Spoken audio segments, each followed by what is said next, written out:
Hello and welcome back to my next stream. I'm Chaos to the power of 10 and we will start Roadwardens. It is... how do you call it again? This word? Supplied? I guess this is another word. From Hogness. Thank you, Hogness. It is a text-based game, so I have a lot of water next to me. And if my voice cracks, that's just because there is a lot of text. We marvel at the serenity of the forest and crave the shroud of its silence. Yes, I guess this one is a dragon. I don't know what my pointer is, to be honest.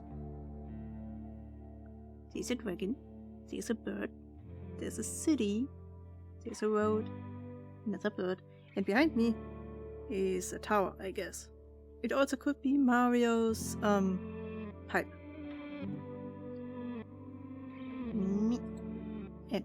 Enter. Thank you. Welcome to Roadwarden's anniversary patch. Okay. It proves a few stories and bits of interface, but sadly it won't work well with the old saves. I recommend starting your playthrough from the beginning in the newly available advanced difficulty settings.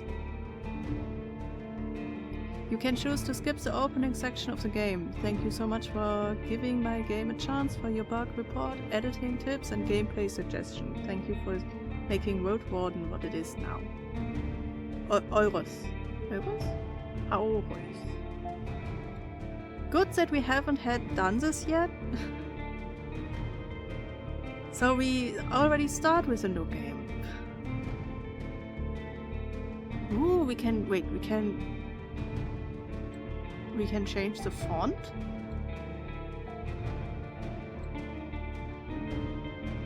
Oh, easy to read or pixel. Oh. I mean, this gives it an older version of a game. But this one feels more fantasy. Narration text is slow. Let's make it slow.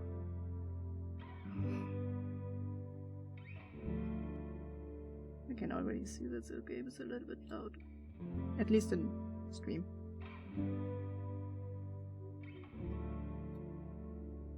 That looks good. Describe attitudes?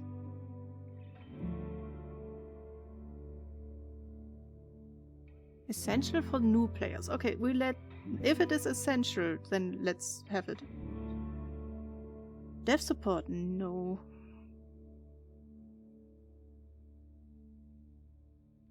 Shows a bit of fluff whenever the game is launched. Oh, you mean the quote. I was really confused when it said fluff. What kind of fluff do you mean? Achievements, controls, credit. Okay. I don't see the difficulty settings though.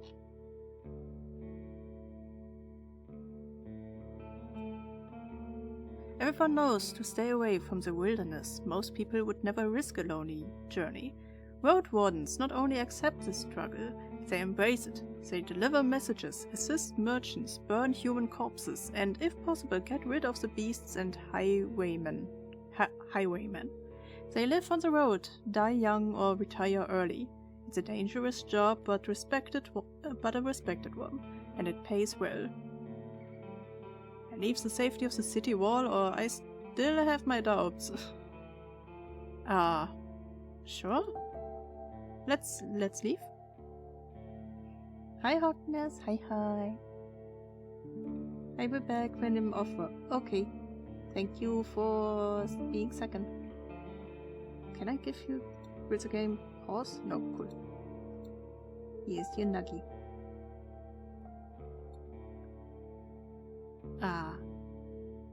This choice can't be altered later on. Pick difficult mode. Casual, for those focused on the story, no time limits, more cash at the start, some quests are more forgiving. Standard, for those familiar with RPGs. 40 days time limit. Oh, there is a day's time limit. Regular rule set. What is a regular rule set? Restrictive. For the returning Roadwardens. 30 days limit. Increased nighttime damage.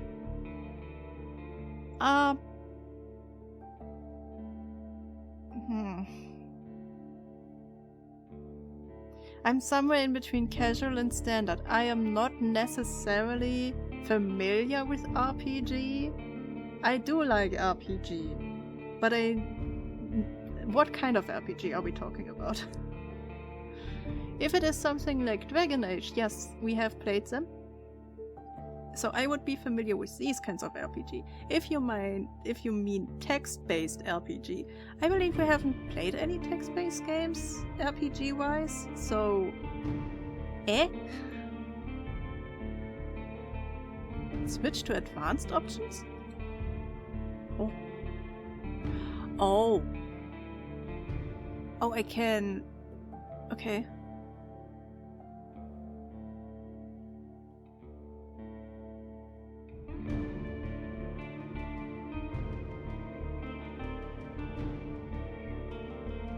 I want no time limit.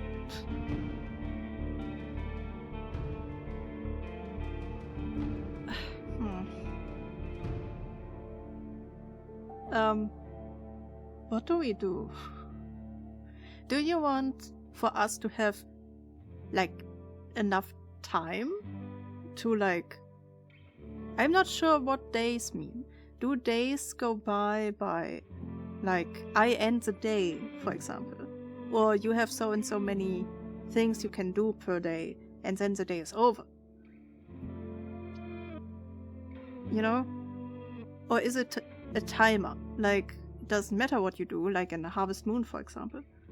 Where the time goes by, if you are doing anything or not. If it is the second one, I would like no time limit, so that we have time to, like, talk about it, stuff for the stream.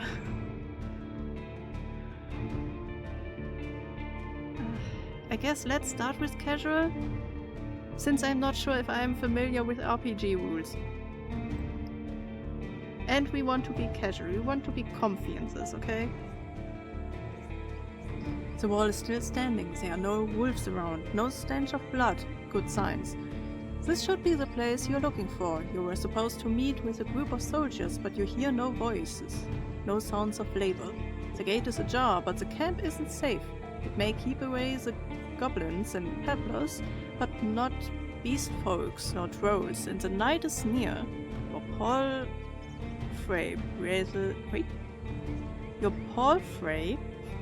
breathes heavily. It had a long day. I have the feeling this is based on some kind of rule book for some kind of RPG. What? I know what trolls are. What are peddlers? I know goblins. What the frick is a peddler? Peddler. Peddler.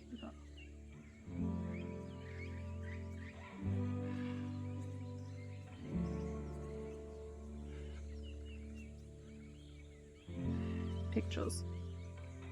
RPG? RPG? And that is already starting. What the fick is... He's a peddler.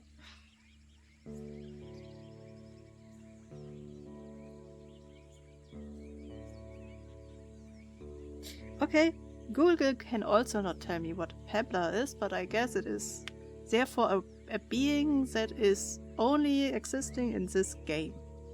And not something that is like all over RPGs, right? What is a palfrey? I guess some kind of horse. Oh, it's a horse breed. Okay, thank you. Okay. I thought it could be another being, like a troll, that you can ride. You know?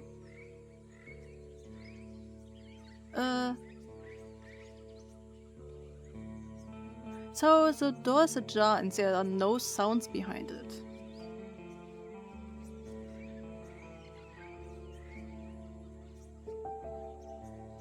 That normally speaks for something bad, right? Oh, 30 minutes before dusk. Oh.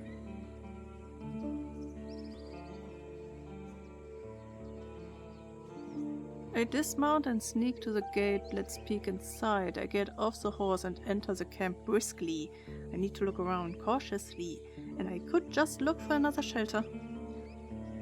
Sneak to the gate. I have the feeling something bad is happening. Wait, what? Your heavy boots hit the ground and the pain of the long ride finally catches up with you. You stretch out, bringing your back and legs comfort. All you want now is a table and decent chair, a nice mug of beer and some warm stew. With any luck, your eggs won't be needed here. Why do I have like 3/4 of a heart? Excuse? Take care of yourself. If you are hurt or exhausted, some action won't be available to you.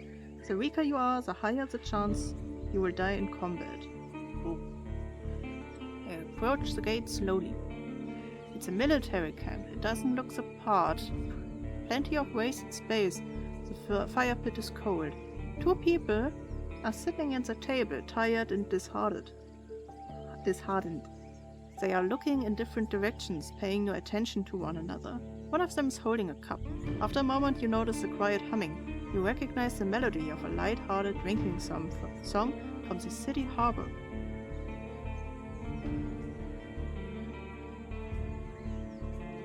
They don't look like much of a threat. I can enter, sure. It takes him a few breaths to glance in your direction. The first person greets you with a wave of his hand. There are bags under his eyes. His beard is messy. Despite his simple shirt, he's wearing durable, decent boots. A mace with a head covered in iron hangs at his side, but he doesn't reach for it. I take a look at the second soul. Just like you, she's wearing a gambeson? What is a gambeson? Gambeson. Gambeson. I will have to Google a lot of stuff.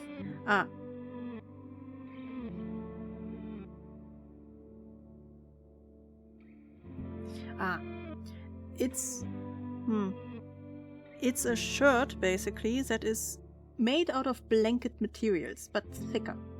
You know, like you could hit that person with something and it wouldn't hurt as much. Like the suits you use for like dog training, for attack. Kind of. But hers is a bit loose, as if she took it off a corpse. Her head is shaven, as if she is protecting herself from flesh-eating bugs. Her eyes are wary, yet kind. She smiles. Considering the squad was sent here half a year ago, these two surely look the part, though there should be more of them. 8, you believe.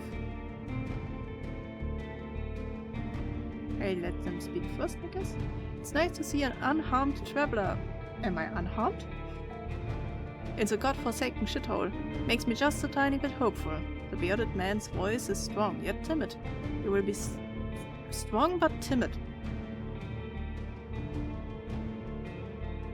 You will be staying the night with us, I guess. We are soldiers, he and I, adds the armored woman. Her voice switches from half asleep to relaxed. We will do our best to keep the camp safe, but if you were to take the first watch, it would be a huge help. Travelers ought to help each other, wouldn't you say? You think for a moment to fully rest. You would need a good sleep. I just came here. I have the feeling the man should start, since the man doesn't look as tired. Then I take over and the woman can sleep if she wants.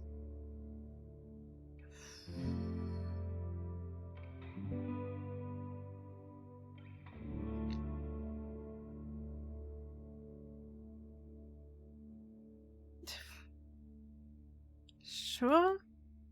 Fantastic, she rubs her hand together. I don't remember the last time I had more than half a night of sleep. The hours before midnight should be the calmest. Just wake us up if anything happens. The man flashes you a wide smile. It's easy to wake us up, just yell. He drinks from his mug. I asked him about the lieutenant. You wonder how to phrase your question. Friendly, to supportive and cordial. Use a playful, use a joke or a witty comment. Distance, hide your emotions. Intimidating, hint at a threat. Vulnerable, be sad, tired, afraid, or hopeless. Whenever you meet new people, you can influence how they perceive you by selecting one of the attitudes.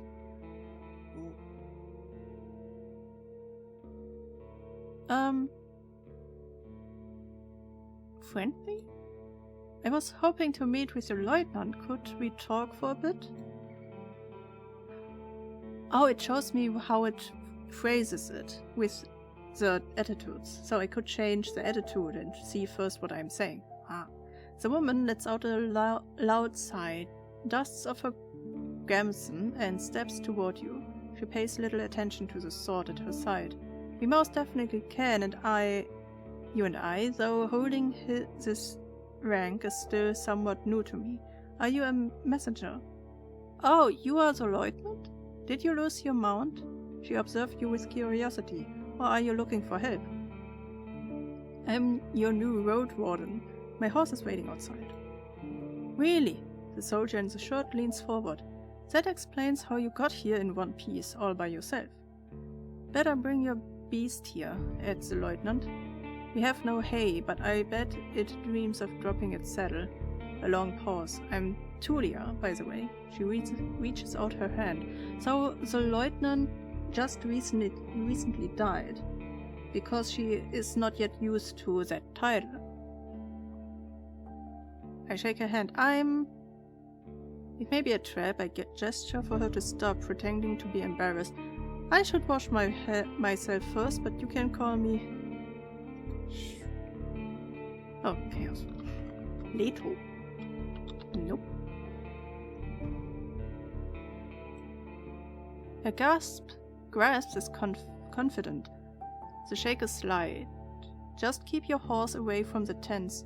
She steps away. We don't need to smell its dung. Ah, there's this one issue. The soldier in the shirt also rises to his feet. We have no tent to spare. You will have to use a blanket or something.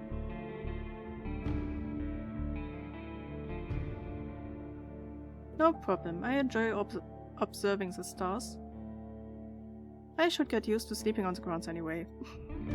You walk through the gate. Your mount looks around and snorts anxiously. Not many humans could ride a horse. It's not only taller than you, but also bulky, as heavy as it is strong. You can get in the saddle within a single breath, but most people wouldn't know where to even begin. From every side it's a wall of flesh. Horses were brought to the Dragonwoods from the conquests in the south. They can trot for a long time, but won't outrun some of the local monsters. Your palfrey needs you to survive, but without it, you too would be lost. It's my only companion here. I wanted to feel at ease. Or I don't care how it feels, but I need it to be strong if I want to travel, and I can't afford another one. No, I care how it feels. It's fine. He takes a few steps towards you, scolding you with another snort. You scratch the bottom of its neck, with strength and confidence, just the way it likes it. Humans see useful animals and even pets as monsters in disguise. What? Getting emotional attached to them is believed to lead humans to their doom. Huh?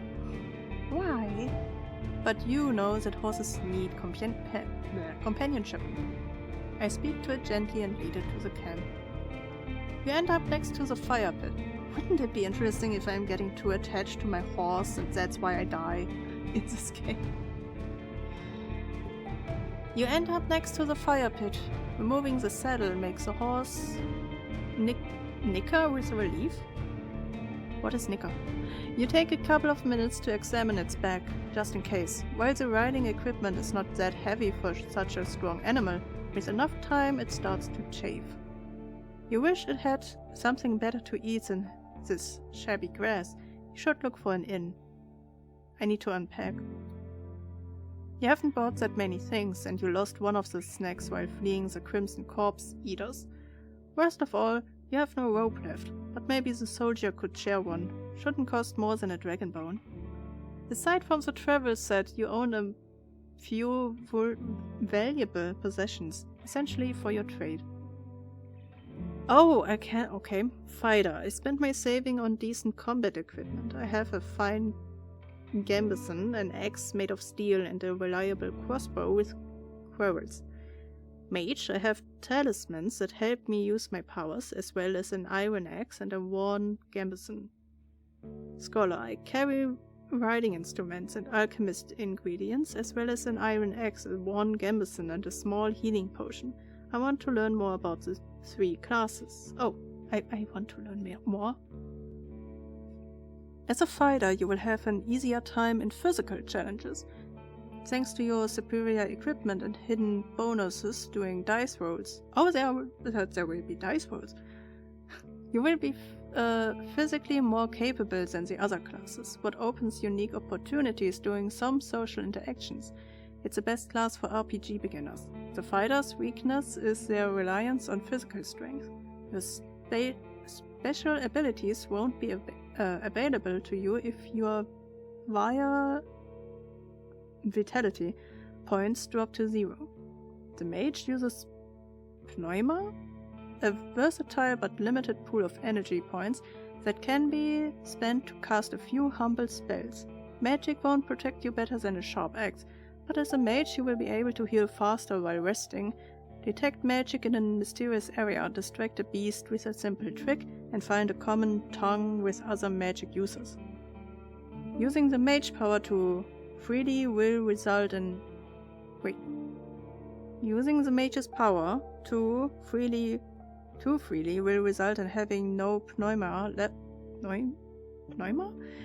when you need it the most. The scholar will know more about the world's mysteries than you. The scholar will know more about the world's mysteries than you, helping you take advantage of some unusual situation. Your character will impress the locals with its knowledge, and you will be able to read the sparse written clues without anyone's assistance. Scholars struggle with combat more than the other classes, but with enough carefulness and exploration, you will gain access to alchemical mixtures that will help you escape from many dangerous situations.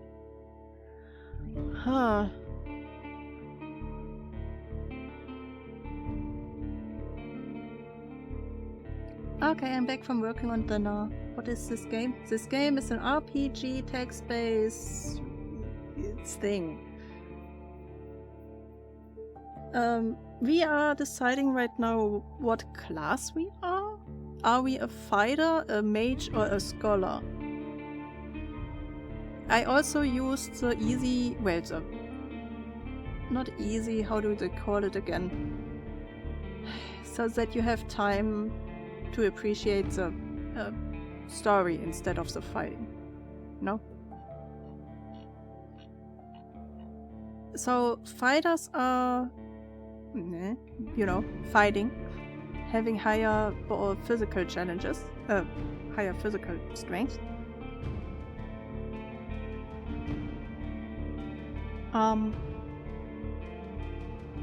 Rely on vitality points, and are apparently the best class for RPG beginners. The mage has pneuma, so I guess magic, basically. And the scholar knows things, so he can read clues. But he has, of course, struggle with combat. And I'm now wondering what we are doing. We are also the new man for this road. This is a military basis. There are only 2 people in here. There should be 8. And the woman in here is the new lieutenant. She's not yet used to that title. So the ex-lieutenant died recently, I guess.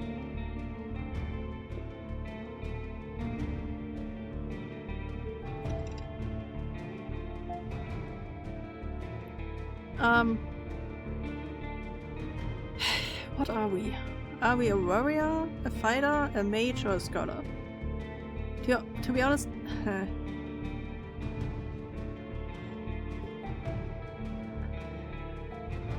I'm somewhere between a mage and a scholar normally. If I fight, I try to fight out of the shadows. That's why I like Assassin's Creed.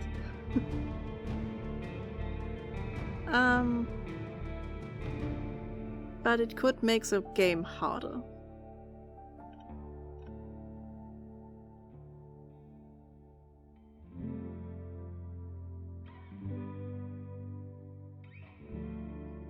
Let's skip. I'm a mage.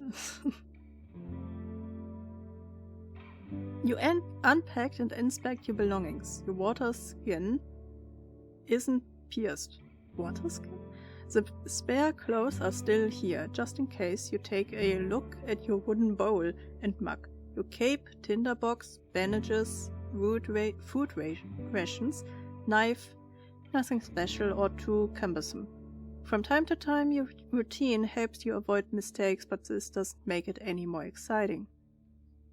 Open your inventory to see your possessions. And taking hits will damage your armor. You can then fix it in various settlements. Armor 2 out of 4. It will stop the lighter attacks, but not for long. Unless you're occupied with another task, you can eat food, drink potions, and use your items from this menu. Be sure to click on each new item you receive, as some of them can have unusual applications.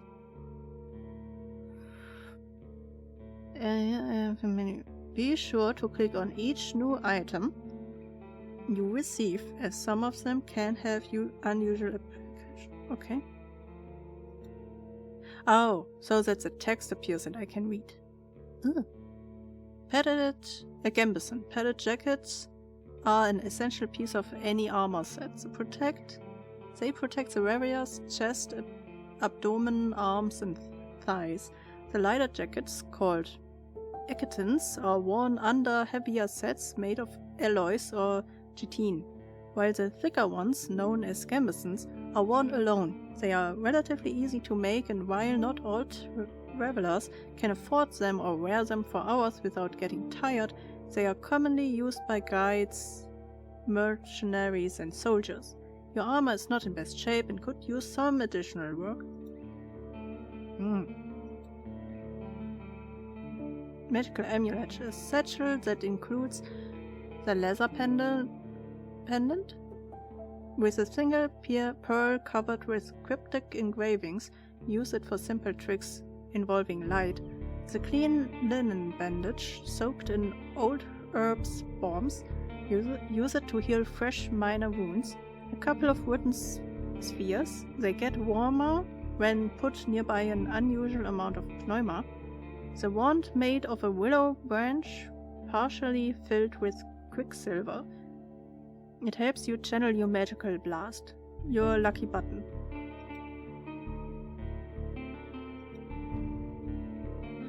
The Traveler Set. All sorts of odds and ends that you have taken on this journey, just in case. A rainproof cloak, a set of bone needles and a thread, an iron knife, a blade sharpener, a tinderbox, and a couple of tallow candles.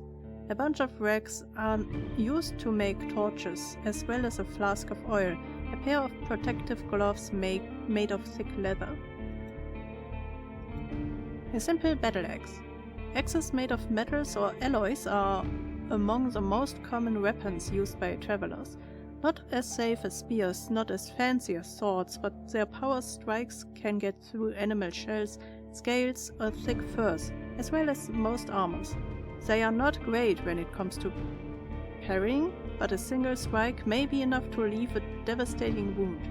Still, the vast majority of them are used by lumberjacks, farmers, or carpenters, and pretty much every household in the countryside owns at least one, just in case.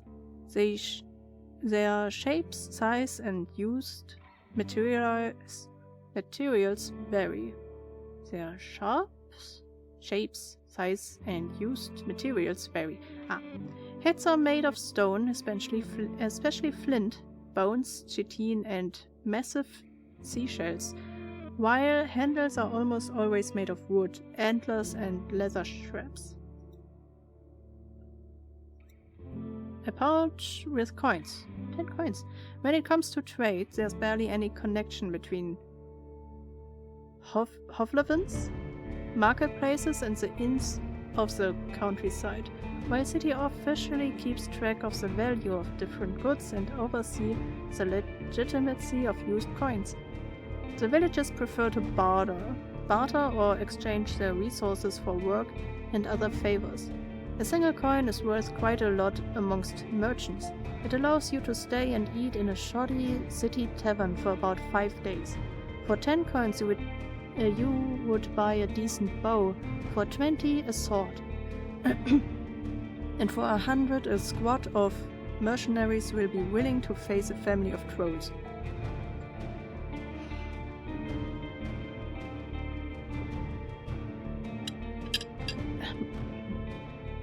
That will happen for sure a lot of times this time. There's so much text to read.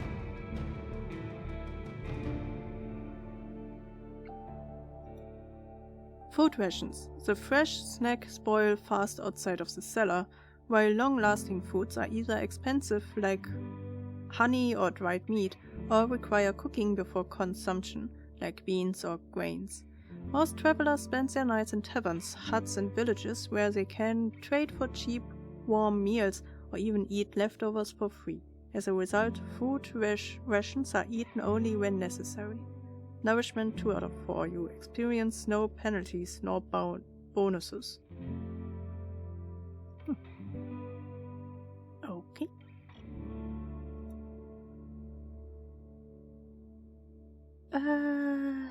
Back to the soldiers, I guess. They are at the table again, observing your beast and chatting between themselves. Your stomach growls at the sign of them eating out of wooden bowls. One more bowl was put at a previously unused end of the table.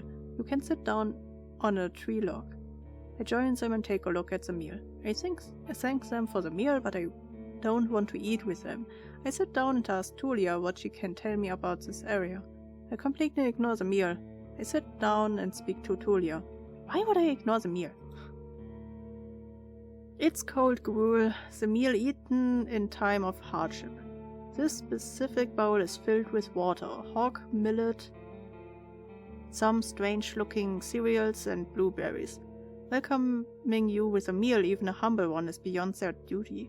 Soldiers live with and for their companions, constantly on the move from one part of the realm to another, making sacrifices to protect their group as they face dozens of hideous creatures. Their lives are filled with discipline, hardship, and camaraderie.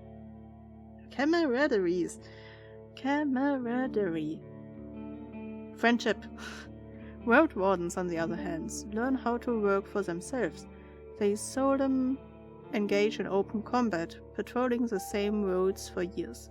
They help the settlement stay in touch, but also maintain commerce, settle down for forge friendships. When there are no laws to follow, they use their own judgment. Different responsibilities, different lifestyles. I eat quickly, not focusing on the taste, then speak with Tulia. Hey. Nourishment 3 out of 4. It's easier for you to overcome physical struggle. Good. She's focused on show and chooses her words carefully. She looks away only when she gathers her thoughts. I'm afraid I can tell you less than I would like to and less than I should. She nods towards the other soldier. As you can see, there's not a lot of us left. At the beginning of summer there were 8 of us, including our previous lieutenant.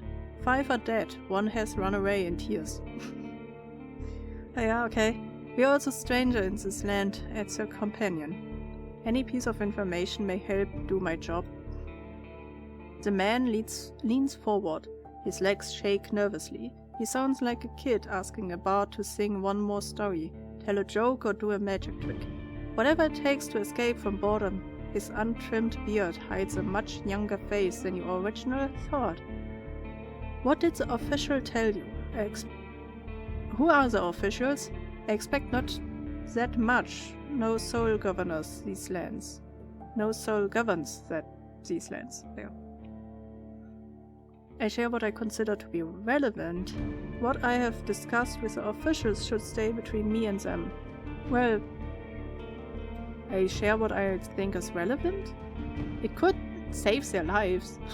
You tell the soldier how little guidance you have received. Since this area is too far away from Hovleven to keep it under control, you were warned that it's untamed and unknown. Who knows how many villages, bandits, or monsters may be found in the unmapped hills and forests. From time to time, new people come here to look for boundless opportunities.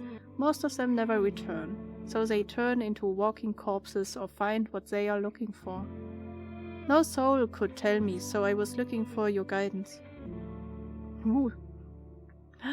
The lieutenant drinks from her cup and crosses her legs, ankle on knee. Seeing her chair makes you doubt she will ever find a comfortable position. Where should we start?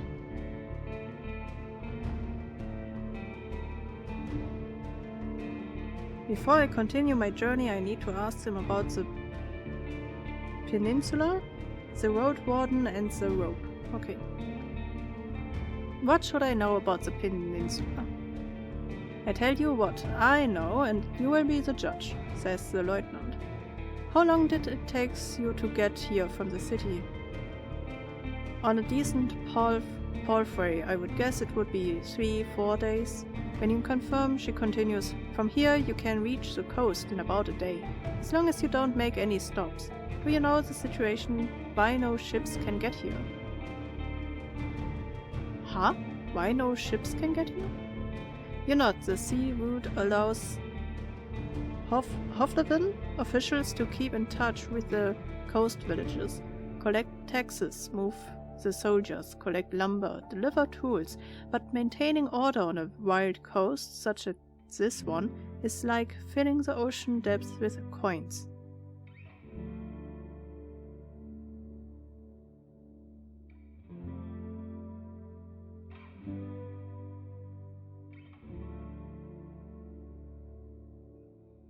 Because of the rocks, you can hardly stop a ship 5 miles from the shore, and boats can't get much closer. She nods. I don't know much about fishing, but there's not that many people living by the shore, and they don't crave to stay in touch with the city folk. As she pauses, her companion carries on. No soul from the north ever came to the camp, but when we travel to the roadside inn, Pelt of the North, they are happy to trade and to play dice. Why not just stay at one of the settlements? The man cleared his throat. I mean, you know, we are to guard this road. This camp is our post, and, well, he turns towards Tulia. She lowers her voice. Don't take it the wrong way, Chaos, but are you a devious soul? Am I a devious soul? Oh, devout soul? What do you mean, devout? Not devious. Devout. What is devout? Just for me to know. Before I answer. Devout.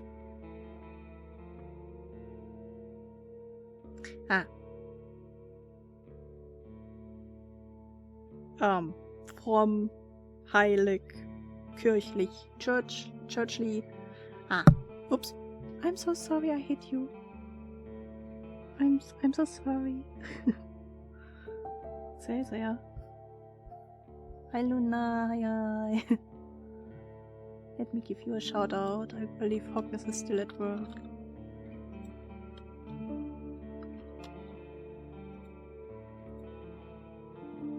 There you go. How's you? I think you haven't streamed today. Otherwise I will have a stream. I have lost my stream streak. The man clears his throat, Also, yeah, are you a devout soul? Like most city folk, I believe that people should unite their strengths to overcome the threats of nature and dark magic. Everyone will be judged for both good and evil deeds. I'm a part of the United Church. Am I?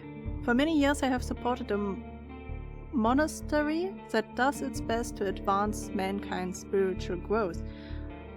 Artistry, herbalism, and magic research. I follow the teaching of an order of truth.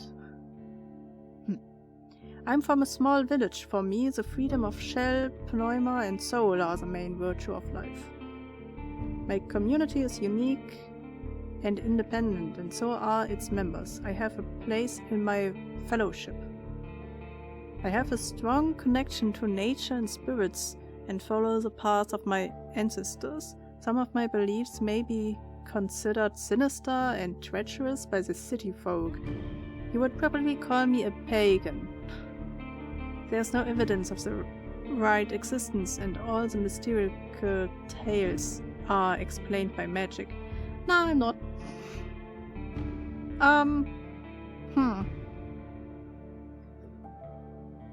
Are we believing? We are a mage. I have the feeling a mage should believe in something. It would be interesting to be a mage that believes in science. You can believe in science and be a mage, but I have the feeling mages is more magic than it is science. Alchemist. Alchemist would be like science more than magic, as far as I know.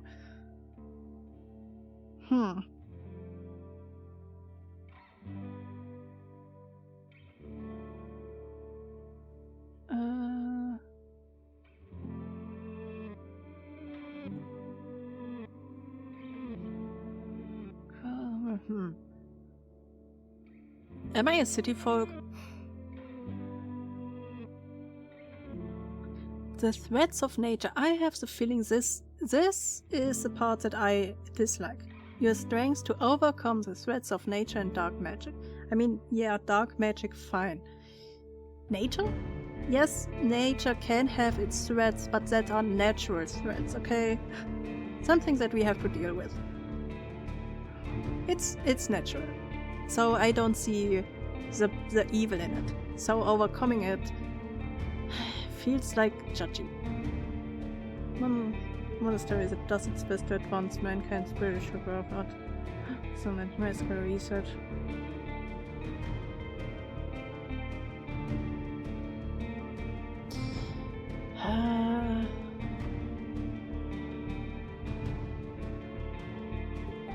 This sounds nice as long as they also accept that other means needs to grow. There are people who are like that could be thinking that way, but only believe in that. Okay, if you cannot live for your spiritual growth, for example, it doesn't matter. You need to be first safe in your body and your environment before you can do spiritual growth and artistry and herbalism and so on. So if you only advance these and ignore everything else and say it is second important, then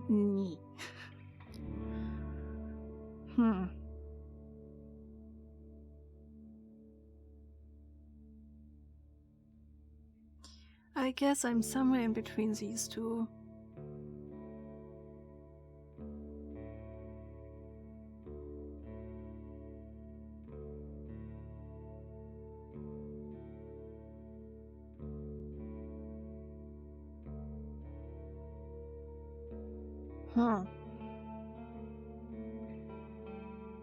I like the idea of being a pagan in comparison to having a place in my fellowship, so I guess go this round.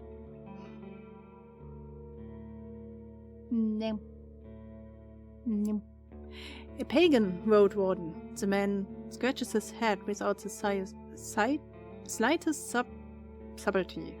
Now I'm sure we can have a conversation. We are civilized people. The lieutenant cleared her throat. I'm from the United Church, but I'm not a priest or anything, and definitely not a zealot? Zealot? In awkward pause, the United Church has spilled the blood of countless pagan tribes, making it clear that who's not with them is against them. Yeah, that's what I thought. That's why I didn't choose them. Your family shared gruesome stories about the atrocities committed by the priests against your ancestors. Sure. I'm not looking for squabbles. I'm working here. I'm just here for my work. The people here are disquieting. Every few words, she taps the table with her finger. Their traditions won't help them negotiate with the officials. Here. She starts to draw lines with her index finger, and if she is pointing at an invisible map, the peninsula is connected with roads. Like a big circle. In the northwest, you will find a weird village at a bog. It's not exactly pagan. I don't think it even has a priest who claims to be an eremite? You're not. She means a fellowship. They do crazy shit. Her companionships in. They use the dead to cut down trees and dig in soil. Wait, what? They use the dead to cut down trees and dig in soil. Once I saw it, I begged to never return there. So they are necromancers. Interesting. You see, that's another thing why I thought a fellowship sounds sus. It kinda sounds like a cult. Meanwhile, being more towards nature and your ancestors sounds at least somewhat nice. But I have the feeling all of these groups could be considered evil. Jesus. I see.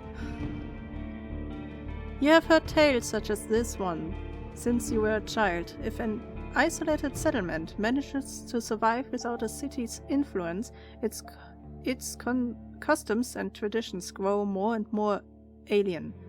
Every generation learns how to adapt to the dangerous conditions they have to deal with, and the rustic pagan traditions muddy their river of faith. The United Church often warns its members about the crazy druids, necromancers and blood mages, the bringers of doom, the traders of humankind. Crazy druids? I thought druids are like the nice ones. Necromancy, I can see why people are like scared of it, and blood mages, yeah. I have arrived. Hello, Hogness. We are a mage and a pagan.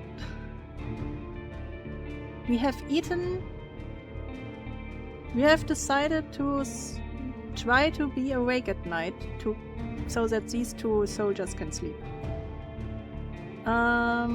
We are also in the easy mode. It's more like story mode. How are we liking the game? I needed to Google 3 to 4 words already because I don't know RPG shit.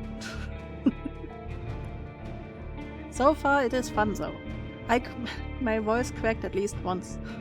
It's a lot of text. Were you able to speak with the necromancers? And how about the east? Any monsters worth mentioning? Anything that could catch my mount? That's all I need to know. Wait, can I ask all of these questions? Were you able to speak with them? You can see why we were not eager to go there if we could avoid it. The lieutenant chuckles. Maybe they will be more welcoming to a road warden. The roads are dangerous, with little to no shelters. People need your help. The man in the shirt turns a bit and points a finger to the northwest. If you are heading to the undead village, you will get to an inn first, and soon Oh, and soon. Tulia nods. Pelt of the North is a safe place. You can talk with the innkeeper or the guards, ask them about the road. The roads are dangerous, with little to no shelter. People need your help. If you're heading to the undead village, that would be a nice. Do I have a map?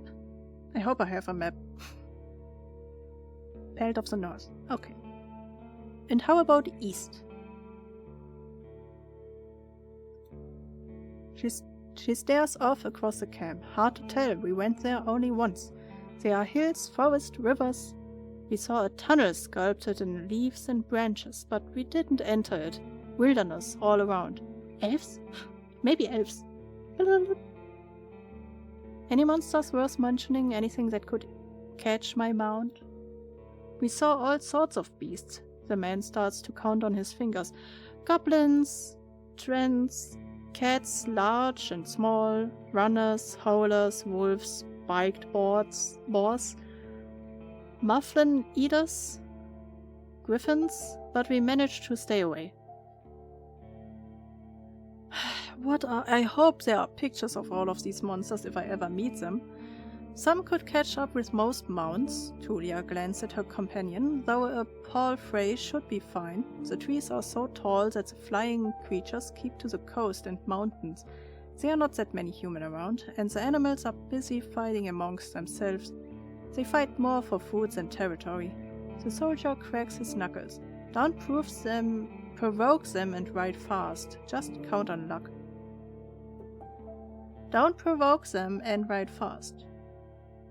Wait, are these two different things, or are they both still under the don't? Because one means don't provoke them and don't ride fast, or does it mean don't provoke them and ride fast?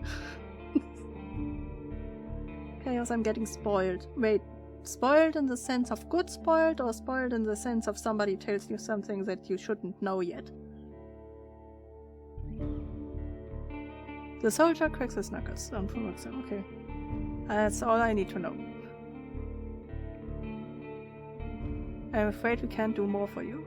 Any idea what happened to the previous Roadwarden? Tulia takes a deep breath. Aren't you a bit late for a rescue mission? I just want to know what's the danger here. We haven't heard from him for almost half a year. The soldier speaks for a bit between themselves, trying to get their story straight. They confirm that he had stopped by their camp a few times, but stopped showing up at all in early summer. The bearded soldier starts to scratch the table with the tip of his knife, without looking at you. I don't remember his voice. Always busy, drowning in things to take care of. He would sit somewhere, sharpen his sword, fix his loud mail. Fix his loud mail? Clean clothes, write notes on that wax table of his. Yep, and leave at dawn. Unlike us, Astarion never gets bored. Tulia lets out a joyless chuckle. He's secretive, but some of the locals speaks about him warmly. Maybe he just doesn't like us. Astarion. I have a co-worker that makes me lunch on Tuesday. Aw. Is that your work wife? Sounds like you're not sure if he's dead or not. If anyone knows, they won't tell us. Maybe someone is keeping him in a basement. He's a mod? The man caves with passion. We haven't seen him on his Zaurian? Something ate them, I bet. The officials have hired you, right? They don't expect him to return. Richer Roadwardens often use four-legged, meat-eating Zaurians as their mounts. Four-legged, meat-eating Zaurians? What is a Zaurian? They have to be tamed and trained since they're hatching, but unlike horses, can easily defend themselves from many monsters. At least your palfrey is fast and reliable, and won't suddenly sink its teeth into an innocent passerby. So, I am imagining some kind of, like, dragon-ish kind of creature. Not necessarily dragon, but maybe lizard. Do you know what he was looking for? Maybe he left you a message.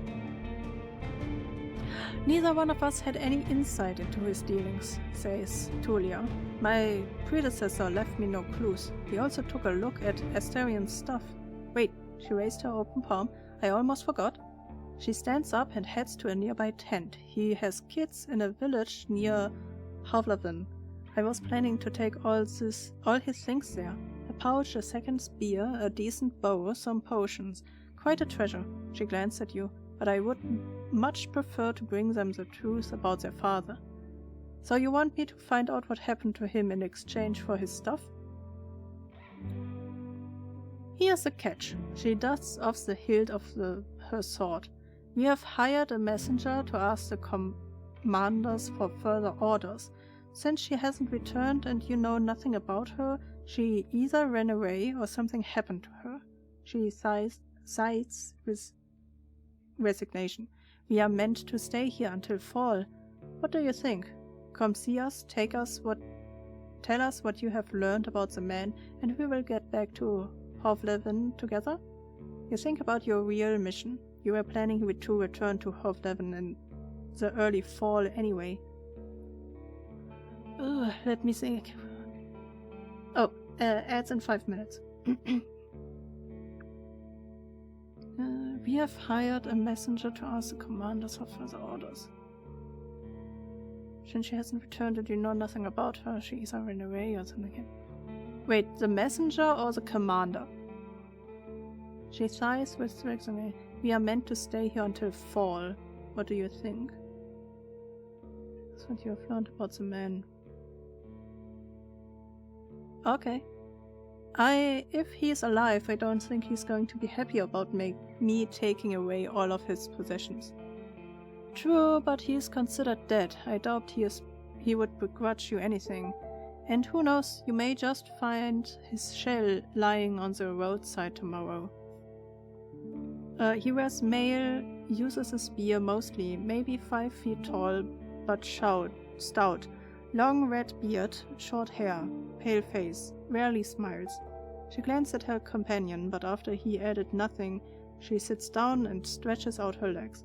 So find out what happened to him. Dead, alive, left, just let me know.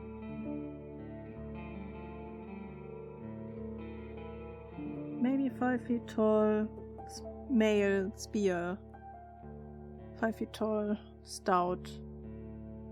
Long red beard, short hair. A dwarf? Maybe. I have lost my rope. Could you spare one? You are in luck. She heads towards one of the crates and moves aside a large linen sack, revealing a rope. She brings it back and nonchalantly sits down on the chair. Take it. I was planning to leave it behind. I take a closer look. Fine rope. A regular rope made of hemp fibers. Buy 0.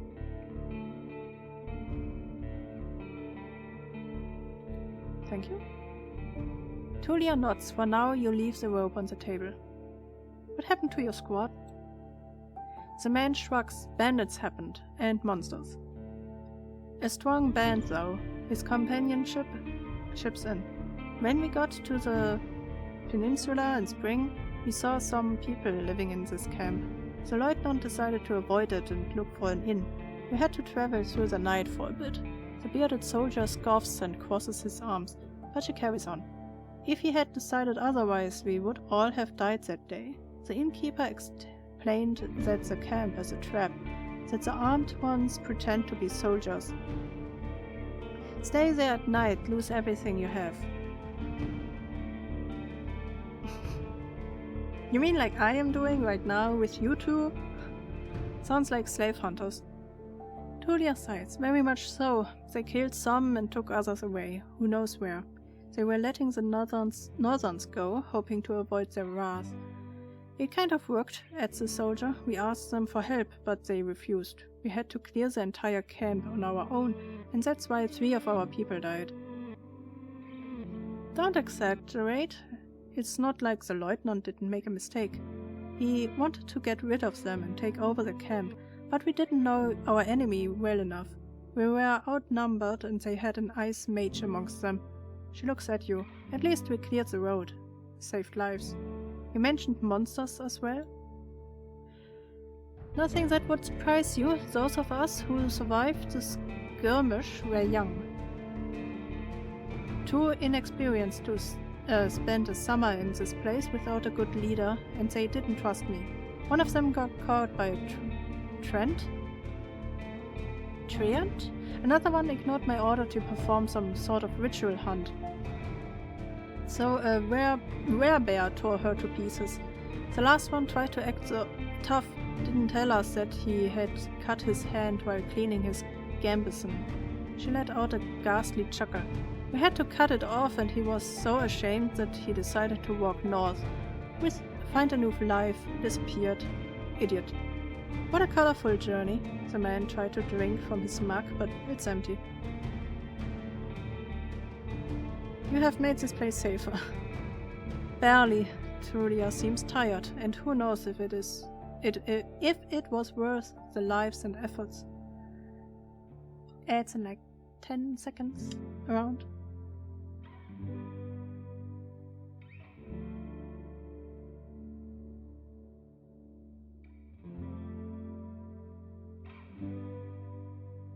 I will mute myself from time to time just to cough so that the voice stays clean. I hope.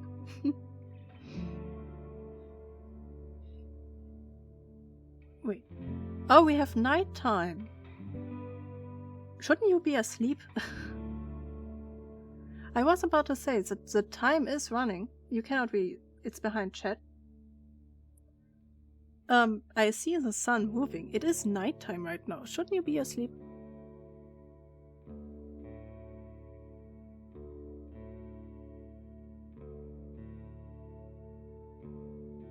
We could talk the whole night. I have the feeling that's not the point of this. So.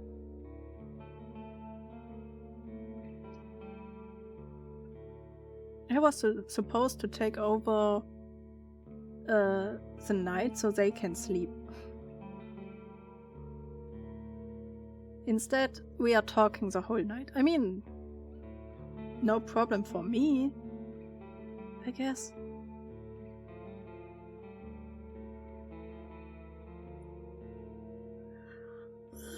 It's all running.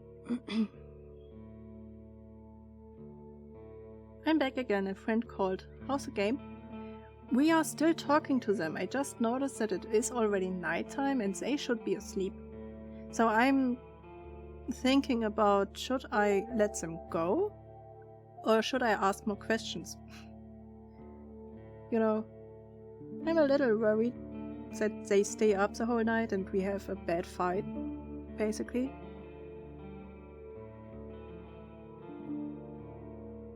Also, should we close the door maybe?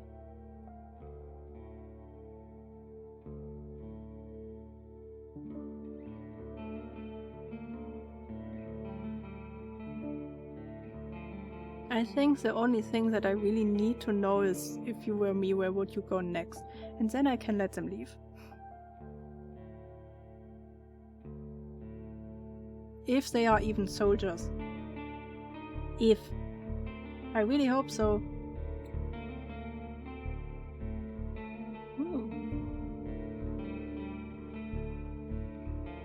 You need to confirm a note you are editing to save it. Notes are shared across all of your saves. Quests. Find the Roadwarden. Before I became the Roadwarden of this peninsula, a man known as Astarion used to patrol these roads. If I manage to find out what happened to him and bring the news to Tulia from the southern camp, I will receive his abandoned belongings.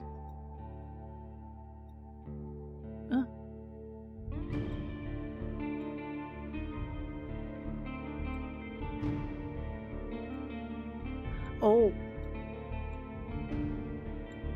All the beasts. Good to know.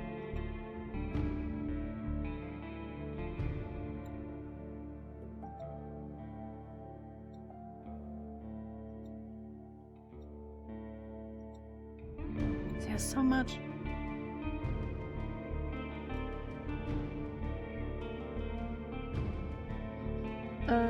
It's for 20 more seconds. At least we have eaten.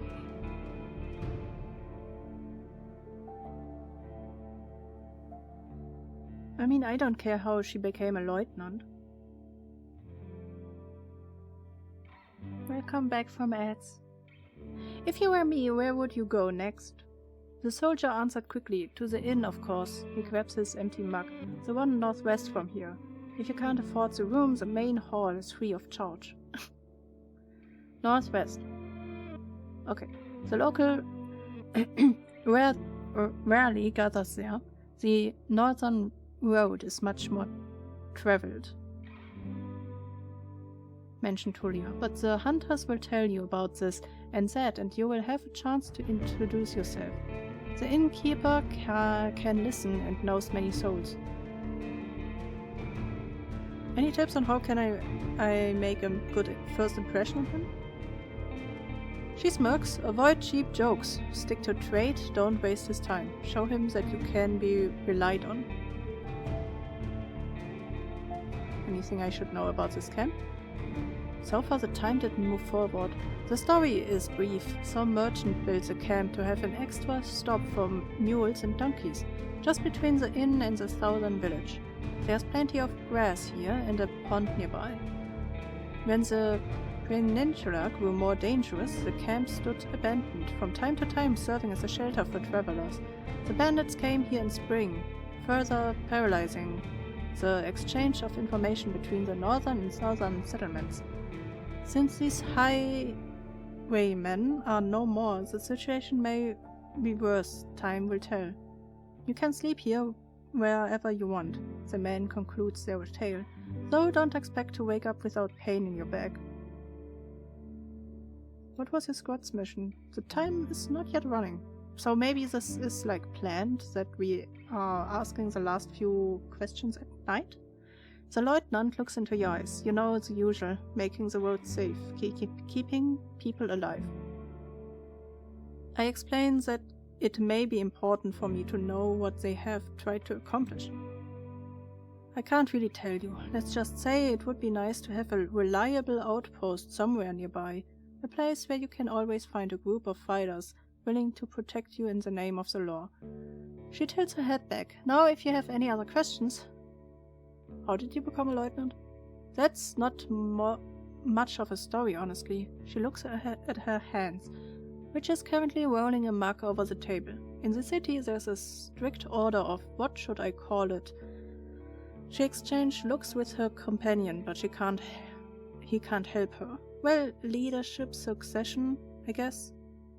Hofleben chief selects commanders. Those select lieutenants, and those put their soldiers in order of priority. If a lieutenant dies, they got replaced by the next soldier in line.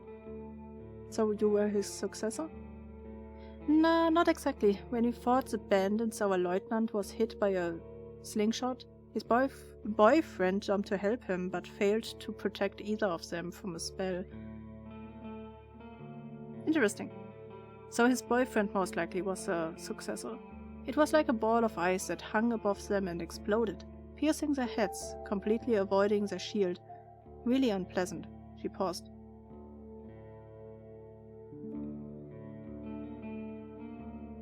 And you were the third in line. Basically, she says without enthusiasm. I didn't plan to become a leader, though. I will get demoted once we return to the city. I prefer to follow anyway. Okay, it's getting late.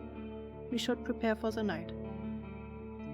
I agree, Julia sighs with a relief. And may you do better than Astarion did. Stay vigilant. She winks at you, shadowing the mask of a soldier. Thank you for your help. Archive journey. Stay tidy to have a better chance to influence others. Appearance 2 out of 5. You don't stand out from the crowd. You won't get much cleaner without a proper bath. I need to bath. I'm not stinky. You go to the barrel and splash water on your face, which makes you even more aware of how much you need a bath. After the night, it will only get worse.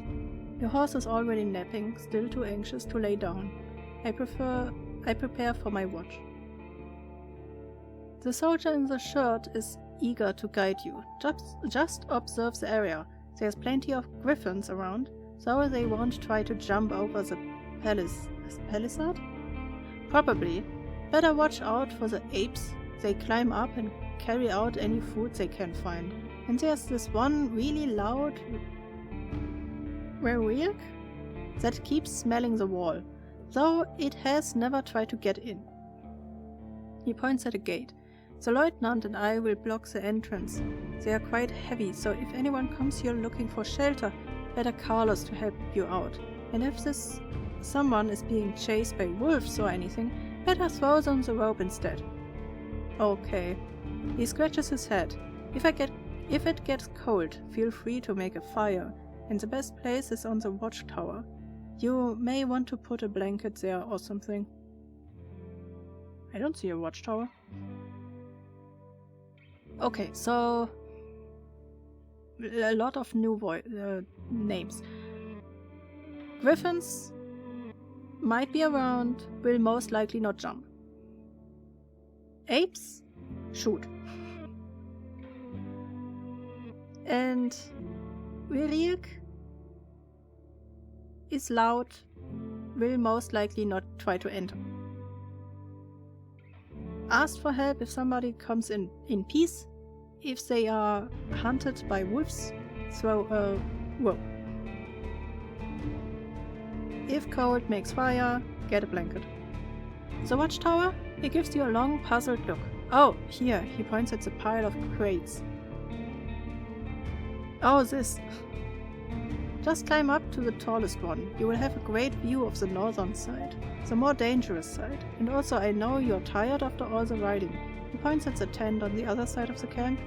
I can handle a couple of hours sleeping on the ground. If you wish, go there after me and rest. Just this once. At least I have a pallet inside. Pallet? Thanks, I guess. Ooh, it changes. Nighttime.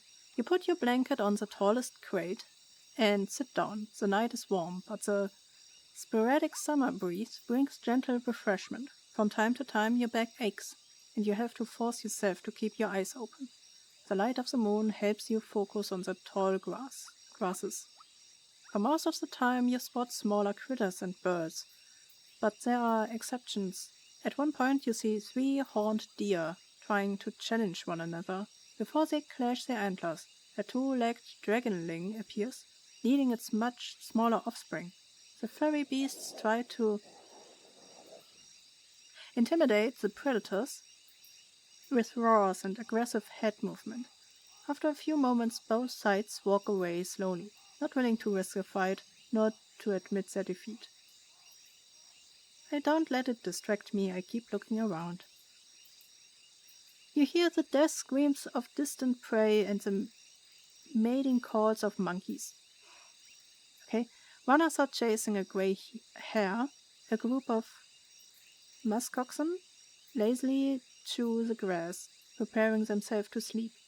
A dusk fox is running together with a lynx, making playful screeches. Thankfully, you never have to intervene. You just sit there, watching the not-so-distant forest, trying to outlast your sleepiness.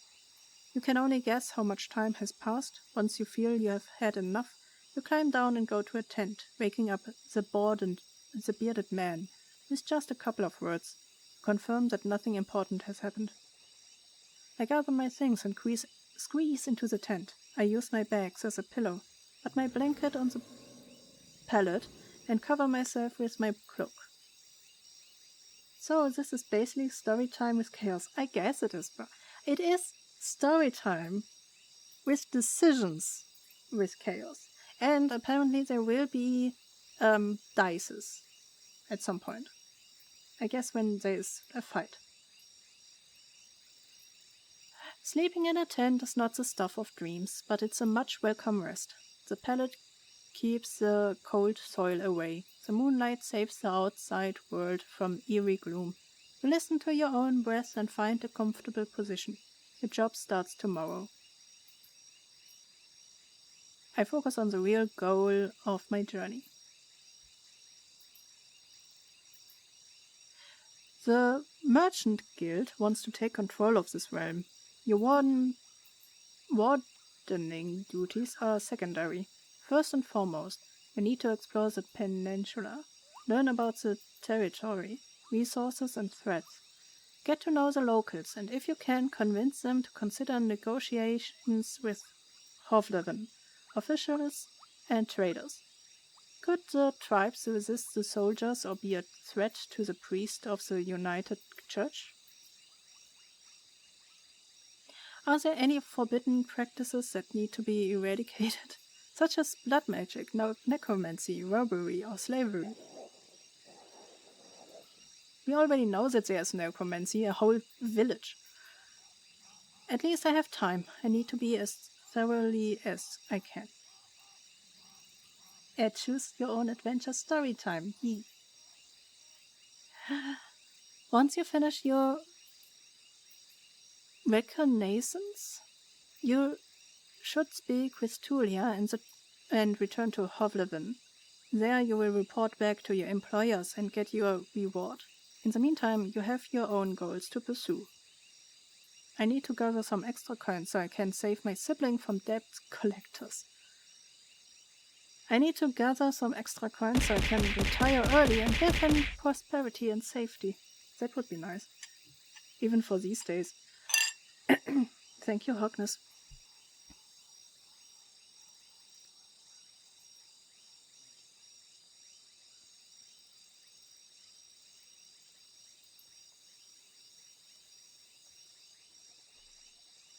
Using that drinking also for coughing.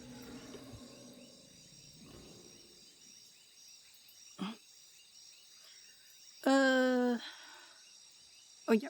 If I gather enough connections among the local leaders, I will use them to become a major player in the Merchant Guild. I want to be remembered as the soul who brought peace and order to this realm. A hero. I just want to help people, make this region safer for the locals and the newcomers alike. I need to find a new life for myself. I have a difficult past that I wanted to be forgotten. What is our background story? I don't want to, gather coins to save my sibling. Excuse? I'm guessing my sibling did that to himself. Themself. So, me. I can imagine getting coins to get retirement at some point. You know, how it is these days too. I don't want to be a major player.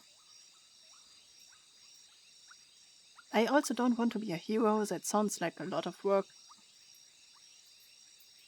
I figured hydration is important for the narrator. Yes, it is.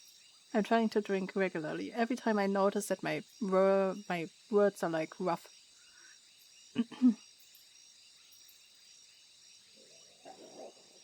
Do we want to help the region people or do we want to flee from our past?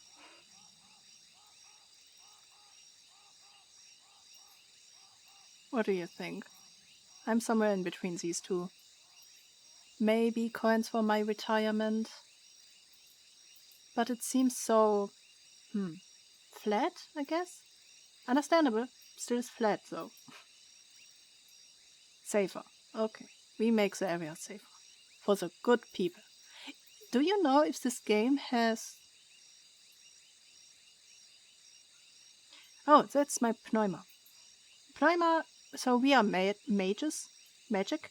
We could have chosen between mage, fighter, or scholar. There we go. It was recommended for beginners to use the fighter, but you know me, I like my mages. You can't travel during night, press the sleep button to rest. I wonder, does this game... Ooh, that one was bad. Does this game has a chaotic good kind of situation? You know, where it saves your answers and gives you points for them, and therefore it says if you are good or bad, for example. I wonder if there's something like this. Your half-asleep senses are catching the sounds of the wild forest. Your instincts keep you alert and anxious. Though the pleasant, humid, late human air evens it out slowly. You're thinking about your goal, but you need to gather your strength. All I can do now is rest.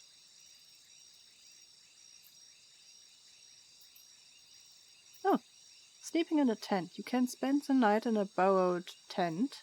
It's nothing special, but it will protect you from the wind and rain, and the ground won't be painfully hard, nor cold. Okay. You don't need to eat now. We get 10 coins? Or we have 10 coins? Sleep? Good. This is so pretty. I believe all of these pictures are like around 10 different colors. I'm quite sure that this, for example, is the same as maybe this one. 1, 2, 3, 4, 5, 6, 7, 8, 9, 10. This one is the same as this one, most likely. And most likely also this one. 30. Okay, let's say up to 20. Okay? But they are so pretty still. It's really amazing how you can do so much with so little color differences. Or colors in general, I guess. Chaos wants to see the world burn, and that is easier with a fireball. Fireball! Today I saw a short video on YouTube where it tells the viewer, yeah, well, theoretically, the rulebook never tells you how you are supposed to, like, move your hands, for example, what signs you do to create magic. So theoretically, you could create a fireball while dancing the Macarena.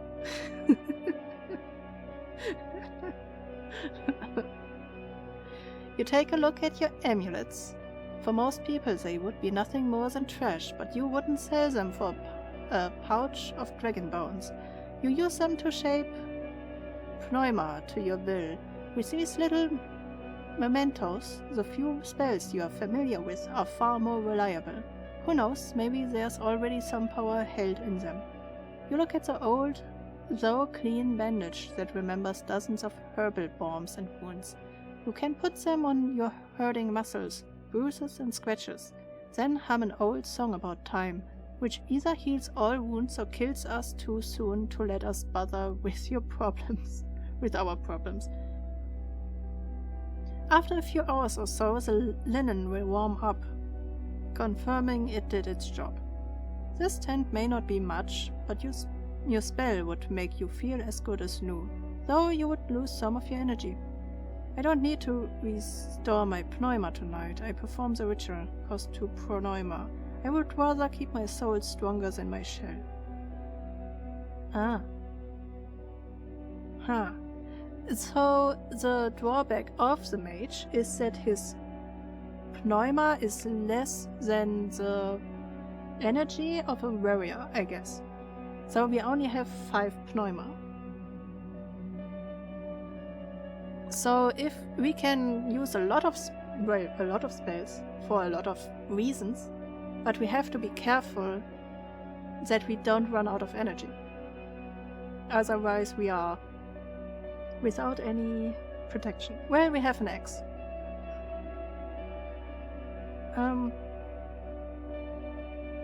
What would that here? I guess it would give me 1 vitality in exchange of 2 pneuma. But I have the feeling that maybe soon something will happen and we need the pneuma. So we stay that way. You could also cast Fireball by flipping someone off. Fireball. Oh! Wait, why is our back door open? And that sounds weird, I know. But the back door is open. You're woken up by sunlight, well rested and ready. Without haste, you gather your things. After only a couple of breaths, you notice a weird smell, like a roast. No, burning meat. Burning, rotten meat. Disgust crawls into your consciousness. You exit the tent. Your horse is looking around nervously. Your bags are where you had left them. You see an open gate. I go outside to see what is happening. Yes, we have 5 out of 5. That sounds good, especially if we are talking about burning, rotten meat. Both soldiers are standing near a humble pyre. The man in the shirt looks at it contemplatively. Tulia is the first one to address you. Chaos the Great, she greets you with a nod. We used the horse's manure for the flames, so don't worry about cleaning it up. You see a corpse among the flames. It's impossible to tell if it belongs to a male or a female, but it was an adult. The burning process won't be over for a couple more hours. A traveler or an undead? The later, a young one. She lacked the pneuma to understand that she couldn't get inside the camp without climbing. So undead are also running on pneuma. And the higher the pneuma, the smarter they are. Good to know. I stabbed her with a spear from a safe distance. She shifted her weight. 1 more fork and she would be... What the frick? Map? Map. Oh, Honey Bunny Lamb is online and Jay is online. Both at the same time, it seems. I was about to say, somebody calling me at this time? 1 more fork and she would be a real threat. Even now it took a couple of hits to knock her down. What does it have to do with a fork? Sooner or later every human shell wakes up, gaining more... Hopeless. What is it? You are calling me, so I'm guessing something is happening.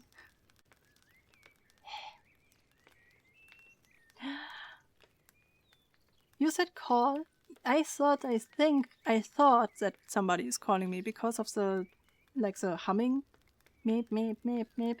It only doesn't stop after map if it is a call. So, I will not pick up though. Sooner or later every human shell wakes up, gaining more strength with each soul it devours, and each moment it spends in the forks. Burning the dead is not just a religious practice, it's a necessity. Soldiers, priests, village majors, even Roadwardens. Making a large pyre takes a lot of time, but it saves lives. Tulia calls this undead a she. Most units hesitate to do so. Huh, why? But it is interesting. 14:13 before dusk. 13 hours before dusk. Okay, day 1. Huh. Wait, so every single body, every single dead person stays back alive, not only because of necromancy? So there is a kind of zombie virus going around? Or it is a magic in the air that takes over the dead? Maybe. Time for me to leave. Running away from the weak, huh? I don't blame you. She walks with you for a few steps. Find us here if you need us, or if you learn what happened to Asterion. There's enough ground here for you to rest. Safe travels. These words make you stop. An old farewell, mocked in a number of songs and tales. But yet you hear no scorn in Tulia's voice. You wonder how many acts of kindness like this one you are going to experience in the days to follow. She returned to the pyre. I prepare myself for the journey. Ooh, travel. You somehow missed the fact that your mount is already settled and warmed up. You double-check the equipment, but you don't need to fix anything. The soldiers were diligent. Normally, preparing any palfrey for a long journey takes a lot of time. You put on your gambeson and make sure that your axe is tightly attached to your belt. Then get in the saddle. The palfrey knickers ready to leave. It's time for you to get to the crossroad north from here. I need to ride north. Use the travel button to see the map and move to another area. Ah, good, we have a map. Ooh, the map is kinda dark. Nighttime shelter. Map key. Travel forward to continue your journey. Once you are done with the north, speak with Tulia to return to Roadwarden. Tulia Camp, a military outpost surrounded by a wooden wall, set in the middle of the valley. You are currently here. Forward!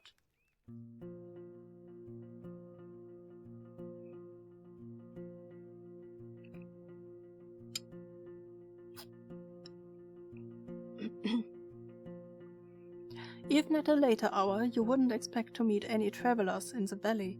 The warm summer breeze lures your mount forward, but the serene chirping of birds is quickly replaced by the distracting screeches and gurgles coming from further down the path.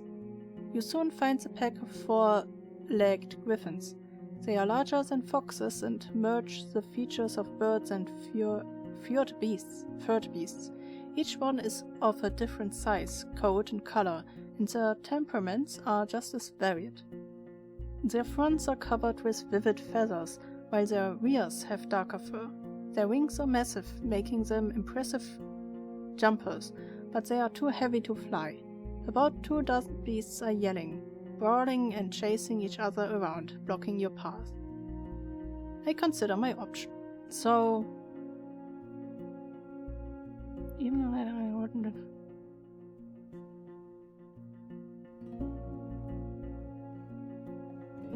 Further down the path, so that's, let's say we come from here, and here are the griffins.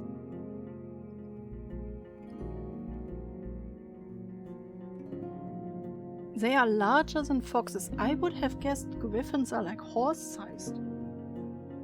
But if they say they are larger than foxes, that normally means they are similar size to a fox, but larger. Right? 2 dozens. That are 24? Chaos EP. Then lay down. Oh, maybe I will be able to, fix my sleep schedule. Maybe. I was able to go to bed at 1. I wasn't asleep at 1. I don't know when I fell asleep, but I was able to wake up at 10 and stay awake. So I most likely had something of 6 hours of sleep.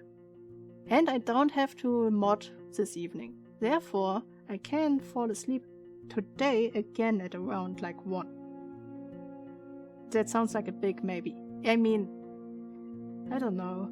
I try to fix my sleep schedule, it never works. So it is a big maybe. But at the moment it seems to be a good maybe. I have hope. I consider my options. Ooh, here are dices. You can't enter the forest blindly. If these or other creatures were to chase after you, the thicket would be disastrous for your horse. There are reasons why travelers stay as close to the main roads as possible and why adventurers move in groups. Usually, the safest approach would be to stay where you are and just wait for the pack to get hungry. It may, however, take up to a couple of hours. You are thinking about your conversation with Tulia. You've got a lot to do and time may be of the essence. If you have enough Pneuma, you can cast spells to access unique interactions. Ooh. The dice icon marks the actions that involve a random chance. I take my axe and harry the horse. If we ride fast enough, we should be fine. I should stay here, better safe than sorry. Ah. I grab an amulet and shape a missile of light. A harmless flare will frighten them off. Cost 1 pneuma. Ah, and I can switch between them. I mean, we rest because of this, okay? So that we have the energy to do stuff like this. Sure. You grab one of your oldest amulets, a pendant made of leather and a single dim pearl. The little sphere is covered by cryptic engravings, but if there's any special meaning behind them, you were never able to find out what it could be. Oh, you can learn more about your abilities in the character sheet. Holding the pearl between your fingers, you feel the pleasant familiar warmth. The spell you are about to cast is not much more than a mere illusion, but you take a couple of breaths, trying to minimize any risk of failure. The pneuma leaves your shell formed into a white ball that you barely comprehend. When it falls next to the griffins for a couple of blinks, it emits dazzling light. The animals squeak and snarl, fleeing in multiple directions at once. The road is now clear. I ride forward and enjoy the touch of my pendant. It cools down slowly. Yay! Yay! Oh. The new adventure reaches the first crossroad. Keep track of your achievements as your journey unfolds. Okay. We have now 14 hours 50 minutes still. The road splits. According to what the soldiers have told you, you may find a safe inn by turning left. The forest to the right is lush, and the trail overgrown. Kids used to have this song, how did it go? I don't know. The harshest pathways leads to the dragon's lair. Those who search for treasures, do you truly dare? The signpost in front of you doesn't make your situation much clearer. It was put here by someone who can't write, for the folks who can't read. Covered in old red paint, it points east. Blood there, as people say, danger to be found. There's not a soul to ask for guidance. I mean, that's smart, I guess. If you cannot read and write, painting a pointer with blood seems kinda clear. I look at my horse, because I think my horse can help me.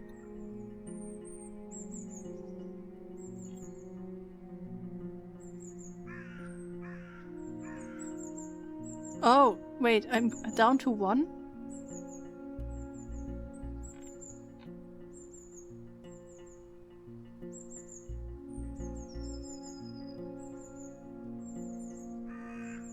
Oh, yeah, here, for example, faith, undetermined.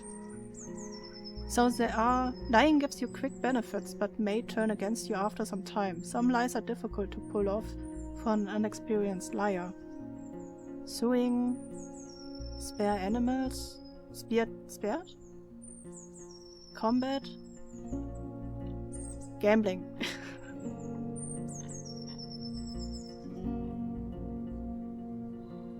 Okay, so there is some kind of at least belief stuff going on. Huh. Stretches. Stretch up. Knack. I heard that in my bag. Stretching up was a good idea. Stretching down.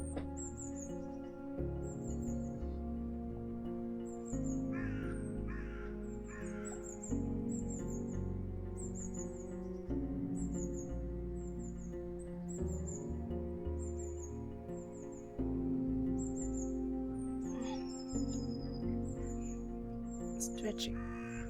Sides.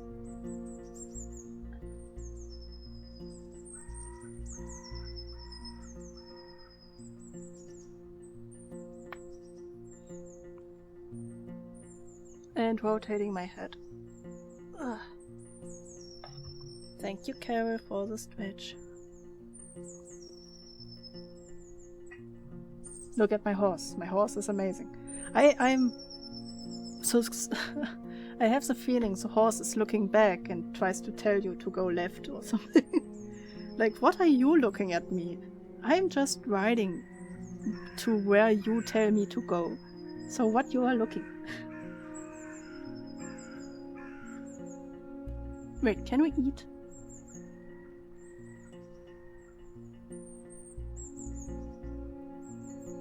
I have the feeling we should eat.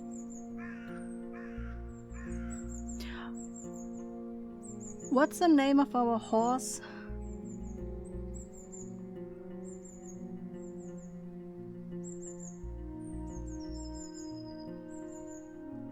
What do you mean you don't know the way? I was following you. Exactly. I heard that. Yeah, I know. My back, well, my neck cracks are easy to hear. My mother is also not happy about them. But they are not hurtful. To be honest, they are kinda good against headaches and shoulder pains. I am Chaos and I'm riding on... Doom? How do you call it? World Doom. End of world?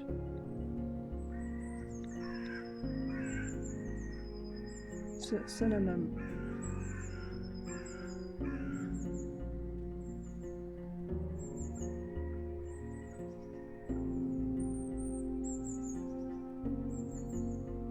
Armageddon. Do we call them Armageddon or Apocalypse?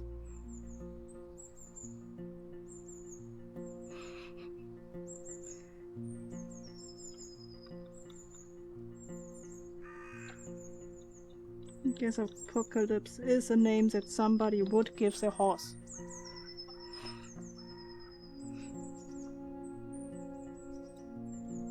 Nice. Apocalypse is peaceful as you stroke its mane. Maybe it can help you choose a path. But you have spent many years together, happy to go on. It takes a couple of steps forward. You spot a few berry shrubs and wild cabbage, but they still need at least 2 weeks to gain maturity. Sorry, what? Carol was talking to me. I just named my horse Apocalypse. That's all I wanted to say. Type to make a turn. Oh, travel. Travel. Wait. Left. You said left, right? Archive?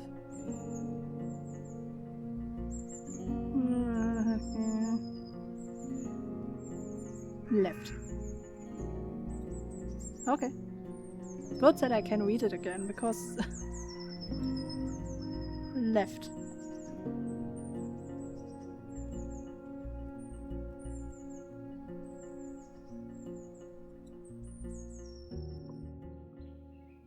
Apocalypse trots with ease, unbothered by the few branches covering the beaten road. The bird songs and distant howls draw your attention to the forest, which gets sparse and brighter. You spot boars, roe deer, and saurians. The sigh of a nearby wolf pack worries you, but once you push your hips forward and your palfrey enters a center, the beasts don't even begin a pursuit. The speed alone will protect you from many dangers. You notice a stone tower taller than the trees. It must be the inn I have heard about. Cool. E. Chaos comes in on Apocalypse.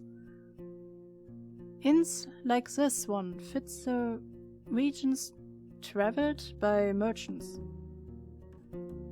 But you wouldn't expect a place of this size in a forsaken peninsula, the stone and lumber must have been transported from far away, and the workers, guarded by expensive mercenaries, surely lived for many seasons in a primitive hamlet, subsisting and salted supplies. There were seemingly no cracks in the wall, and the building was whitewashed only a few years back. The road is wide and beaten. Dozens of souls could hide, if not in the buildings, then at least in the yard. The expenses and labor put into this fortress were worth many trading ships. 3 armed people are on the ramparts? Oh, I guess armed in the sense of having weapons, not people with 3 arms. Though you only see what's above their waistline. They are leaning on the parapet right next to the gate, and you will think you notice a glimpse of a smile. They wear gambesons, each one of them dyed differently: yellow, green, and linen grey. I was really confused. Why are there people with 3 arms? Why 3, not 4? I approach the gate. Sure. A woman in yellow armor leans forward. She has long, curly, disorderly red hair, pointing in every possible direction. This combination of colors doesn't work at all. In the woods, one would have to shout to draw this much attention. There's still a fair distance between the 2 of you, but she speaks loudly. I hadn't seen a horse for years now. I just said that it's weird to see such a large jackass, huh? Her voice is young and strong, with an accent that reminds you of the village spread around Hovleven. But no jackass would wear a saddle, I would say. She exchanged a few words with a male guard wearing green, giving you time to move closer. Well, this one here says there really are donkey saddles. Say, traveler, how hard is it to ride a horse? So, you can interact with them differently. New people, you can interact with them differently. Like friendly, playful, distant, intimidating, and vulnerable. And depending if you choose correctly, they have a better mood or not. She seems like in a joking... I love, you wouldn't believe it. The lessons were a pain. How about you give it a try? It's easy to learn the basics, but it's tiring. You train different muscles than those for combat. I don't answer her. It's an inn, isn't it? Open the gate. Quite hard, honestly. Some days are still rough on me. No, I think she's in a funny mood.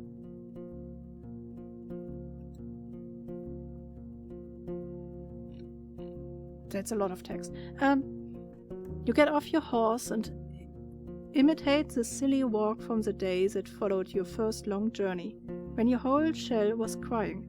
You illustrate the pain as you move your hand from your back to hips, then thighs. In return, the guards tell you about the time when they had to carry their friend with bitten-off legs for 3 days straight. Through the heart of the woods.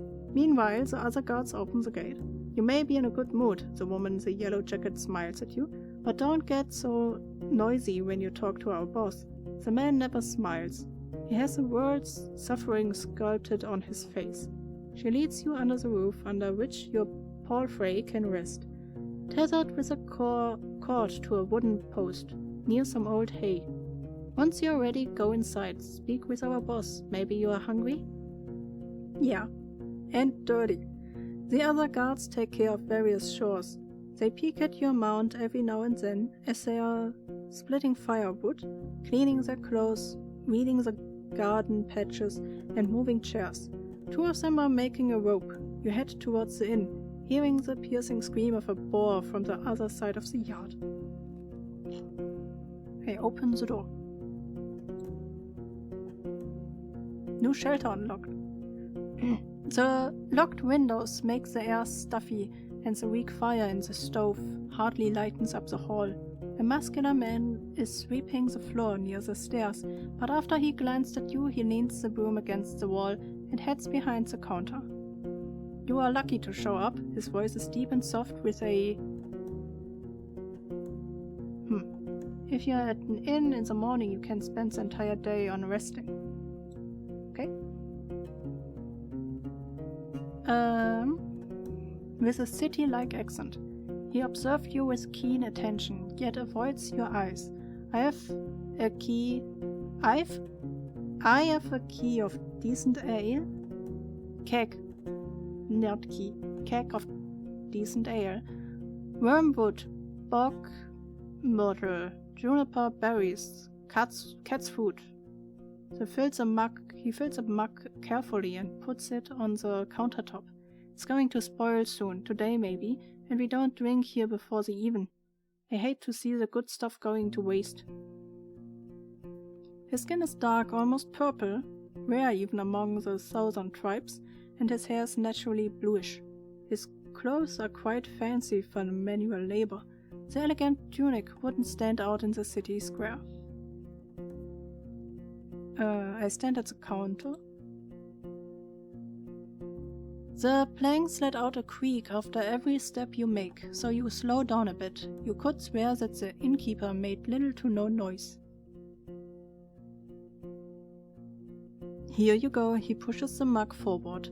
But just so you know, my pelt of the north doesn't belong to Hovleven. You can sleep at the floor if you wish so, but if you want a bed or a meal, you have to pay. We may have some leftovers from dinner, but I would need to check. So we learned from the soldiers that he likes to be efficient. So no small talk or fancy stuff. Thanks for the drink. I see you know how to make friends with a Roadwarden. Happy to help. As a Roadwarden, I'm more than capable of taking care of the entire cast if you need me to. I won't stay here for long. I introduce myself. I'm not here to play compliments, to piss in a mug. Huh? Pay? Oh, I'm not here to pay compliments to piss in a mug. I'm a Roadwarden and I'm looking for answers. Thank you, I'm a Roadwarden, so I would never refuse a free drink.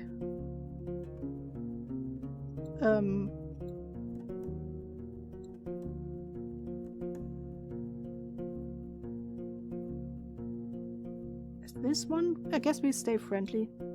He meets your eyes with a puzzled look, then grabs a red claws and starts to wipe down the shelves. From time to time, your conversation is interrupted by splashes of dirty water in a wooden bucket. Well, nothing is truly free. I have worked for a soul of the road, but I don't need a new mouth to babble. He speaks slowly, yet audibly. I value my time. You should value yours. I guess I drink my ale. The dark room and wooden walls of the mug makes the liquid look as brown as a chestnut. The Lee-in springs hit your nose, and the first sip is even too complex, too flowery. While the brewer has used fancy ingredients, the exotic licorice ruins the aftertaste.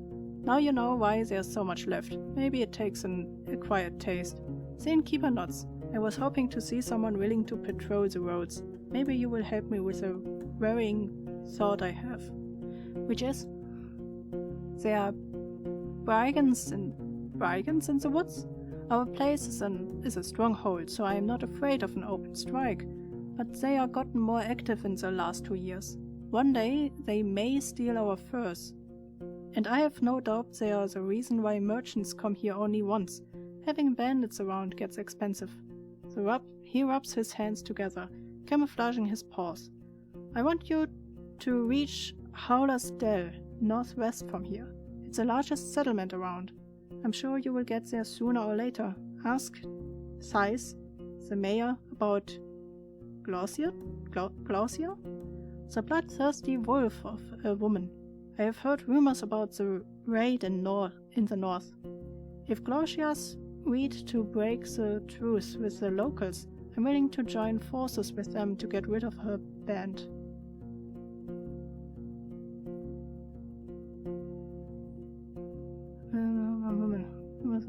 agents and laws. Ready to break the truce with the locals. Okay. He looks at a nearby dragonborn. Not too difficult, right? Just do it when you have a chance. A couple of days won't make much of a difference. I will pay you 2 coins when you get back with the news. Fine? 3.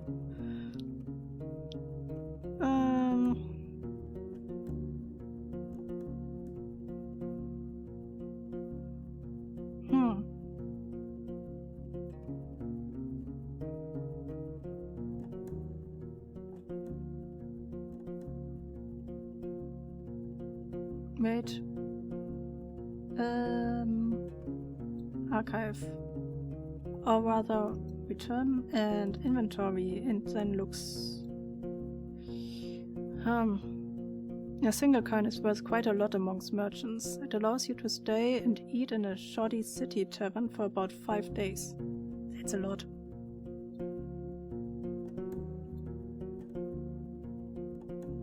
Okay. I mean, if his thing is not going well, I doubt that he will give me 3. Wait, what else do you need? Do you have any leftovers? I'm hungry. Ads are in 5 minutes. Yes, I feed them to our boar. I won't give them away for nothing. He tells you to wait, then leaves the building for a few minutes and returns with a wooden bucket and a long stick ending with a hook. Go through the gate and turn left. You will see a bunch of bushes. We need some berries. Bring me a bucket full, you will be done in half an hour or so. Your horse could use a nap anyway, and I will prepare something to fill you. The hook is not made of metal or wood. It's a long, curved claw, almost black.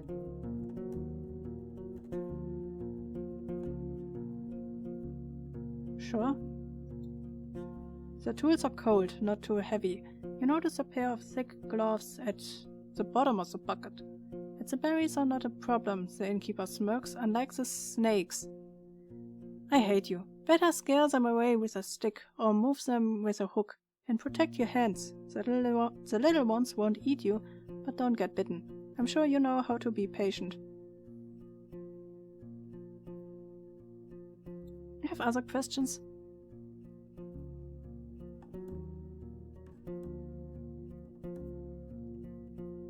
I'm looking for Astarion, the previous Roadwarden. Ah, you know. He goes to the table and invites you to sit down with him. I don't think I'm going to be of much help. No, we are playing as mage. And hi, how's you? Welcome in. It seems you know the game. He rests his elbows on the tabletop and grunts quietly to clear his throat. But I do want you to find him, so... When asked about his intentions, he measures his words. Astarion and I made a risky deal. Well, a very promising one. Last time he was here, he took 50 coins. That's a lot. My half of the investment. What investment? He knocks on the table with a fist, anxiously. If you get my coins, or at least find out what happened to the guy, I will make sure you won't be disappointed after bringing me the news. Could it be that Astarion stole the coins and ran away? He looks at a window and starts to play with a shutter. I just think Astarion ain't the kind of soul that would do such a thing. For him it wasn't much of a fortune, and I would risk saying he had earned my trust. Not only mine, you know. It's easy for a Roadwarden to make connections. He always had places to go, things to take care of. He rubs the table with his thumb, as if trying to clean an invisible stain. I have asked travelers. I have sent a couple of my pals to find him. No real news. I know he stayed in White Marshes for a day and was meant to do something for the people there. It's a village in the northwest. Just stay on the main road until you reach the bogs. Then enter them. You may get there before dusk. So let me know once you find anything, and we may yet return to this whole investment thing. I will think about it.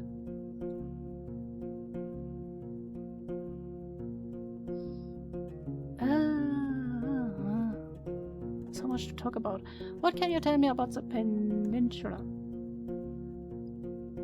What can anyone say? This place doesn't even have a name, unless there's an old book in an archive that no soul knows about. You know what I would call everything from here to the coast? The hunting ground. He glanced at your eyes, but it's not us who hunt. Keep that in heart. But the beasts in all shapes and forms. His words gains confidence slowly, which is strengthened by his deep voice. I have lived in this inn for over 10 years now, and I have only seen a couple of roads, a couple of places. It's just, once you get here and you see how harsh it is to hit the road, you have only more reasons to stay at the warm stove behind a wall, even if it's suffocating.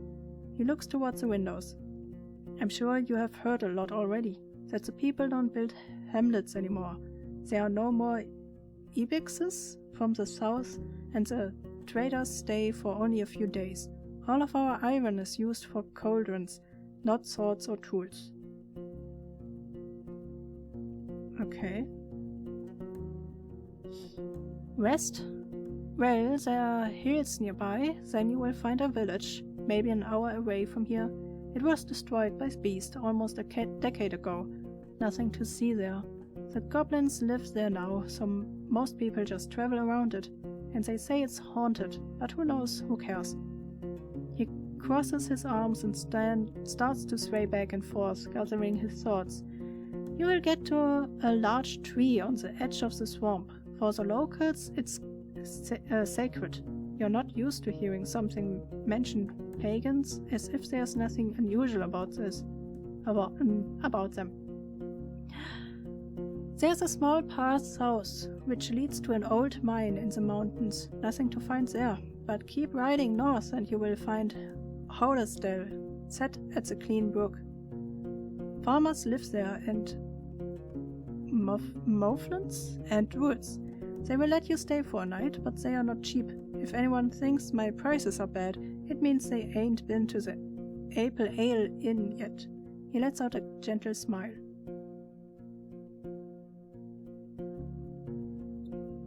I smile politely. And ads are running. Or they should run.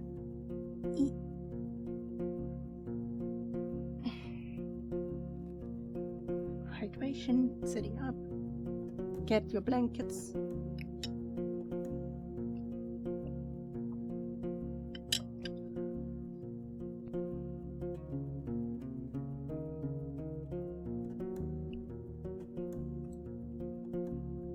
I wish it would...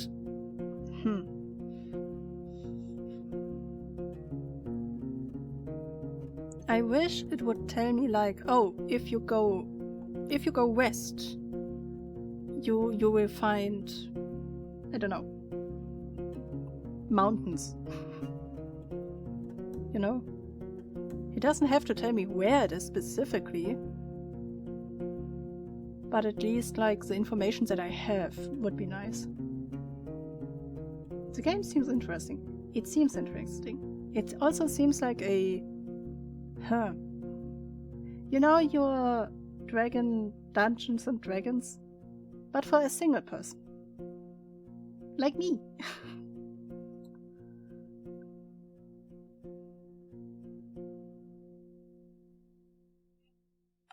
So we don't go west. Or further west, I guess. Come play, Chaos. No, because I don't have the security of having choices given to me. And there are other people. Horrible. Horrible other people. Meh.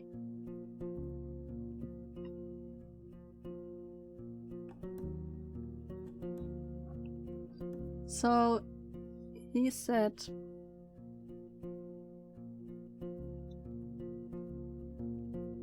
No, wait. Journal? Nope. Archive. Ah.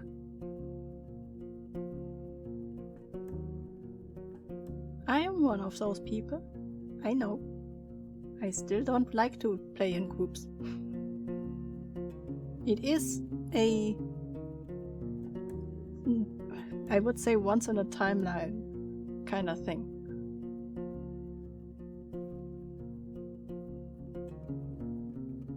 Okay, keep riding north, Howlersdale. Wasn't Howlersdale also the place where the bad people lives?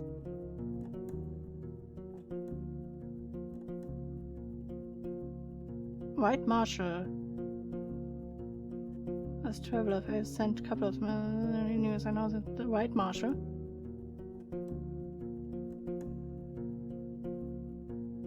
Northwest. So northwest is White Marshal, where the other Roadwarden might be. North is Howlersdale.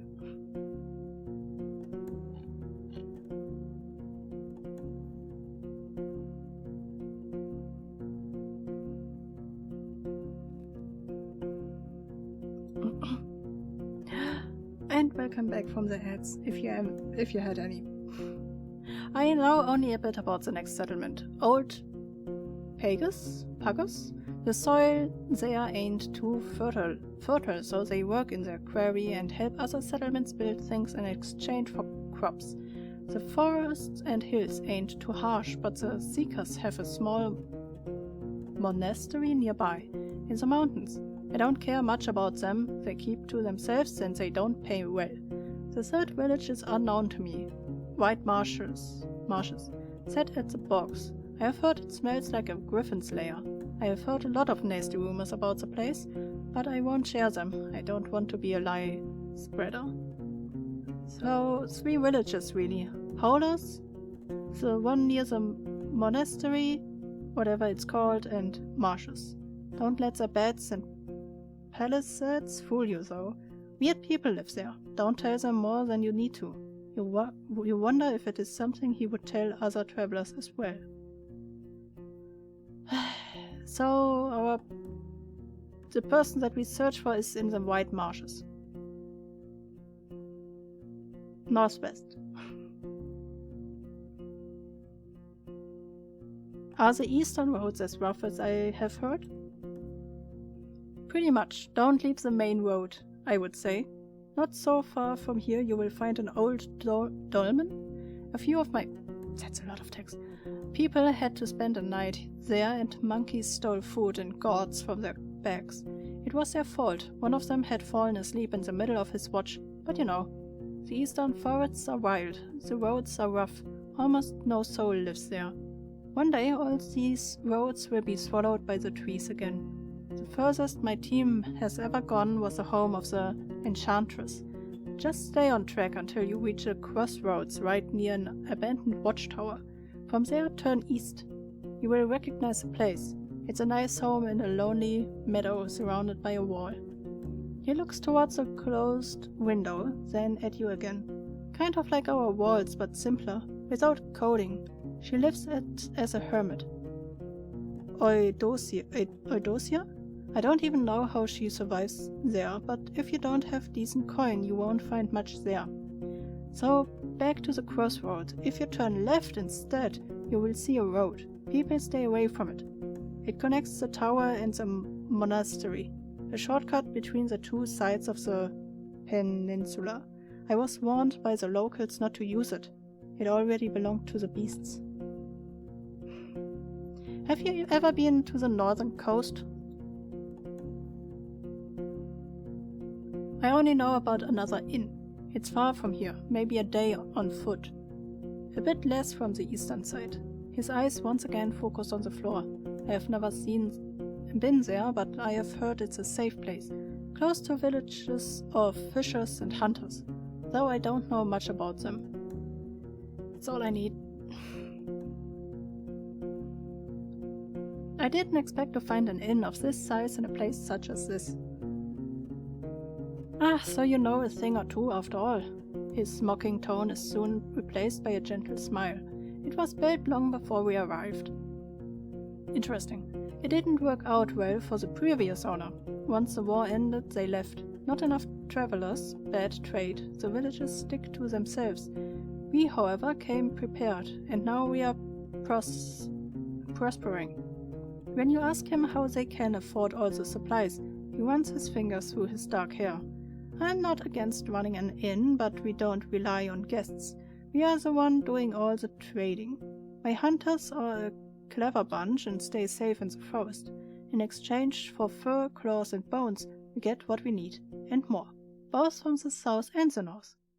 He relaxed in his chair. We have a good life here. We spent a whole lot on armor, crossbows, lumber, spears, but in another 10, maybe 20 years we will have enough saving to move to Hovlevin and not work for another day of our lives. We take risks, but smartly. The team is stronger than ever and I have big plans for us. I have the feeling this will go in flames.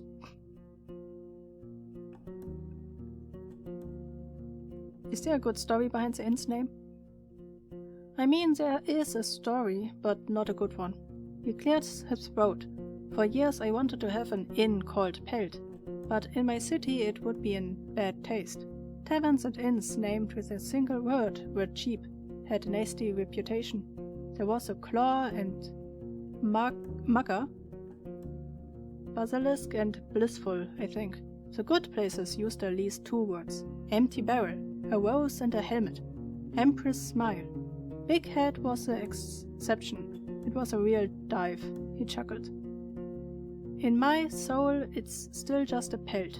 Pelt are what we came here for and what will make us reach our goals. I'm surprised to find a purple-skinned man so far in the north. I ain't seen a soul looking like this since Ma died, he shrugs. It's not a fascinating tale. Let's just say I wasn't a part of the invasion. Yet I'm glad it freed all those who were chained by the cities and their corsairs. He looks at the wall. I'm Layson, by the way, but I rarely hear the name. Huh. About Gorcia's band. I just want food. He freezes, observing your hands silently. He wants me to get the answer from the mayor of Hodersdale. I'm on it. Oh. Any rumors worth sharing? He crosses his arm. I don't like to talk about people who ain't nearby. Show me first that you are someone who's changing habit for. That you are someone worth changing habits for. Ah. Okay. What do you have for sale? I can go and pick up a few things for you. Some food for your travels, to start with. Apples, nuts, sausages. Not too many at once, we need to maintain our supplies. I've got an elk fur I don't need. Inspire was corked by a pack of red wolves. Nice for a sleeping spot. Just as nice for a wall. An almost untouched bowl of soap. Prices for a traveler. You can't tell if he's being sarcastic. Made of fine oak ash. Strong. Tough, though you should have some better supplies before you start your own bathhouse. After you mentioned you would like something more useful on those roads, he looked down. I don't have any blades or armor to spare, but if you pay well, you can take one of our crossbows and a bunch of quarrels. A Jew bow, wool cords, and the trigger needs just a little bit of oil. It's as good as you can get without soaking it in magic. Takes a bit of muscle to draw, but even a 16-year-old could handle it. I won't sell it cheap, but I'm ready to give a discount to a helpful ally. Well, let me look first.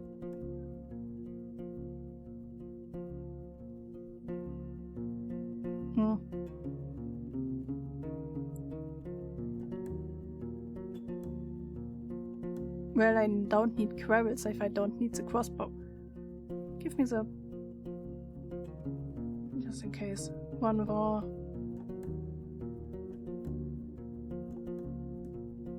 That burns skin on longer contact. I'm not sure if that is good, but I will keep it. Okay, thank you. I go outside. I will fight your damn snakes. Chaos, I have cookies. Why do you have cookies and I don't? I will make myself cookies after stream. Well, maybe not. It could take longer than I expected, and then suddenly I'm awake at like 2 and 2. You step outside. Apocalypse is snapping. You hear the clicking of tools coming from the armorer's workshop.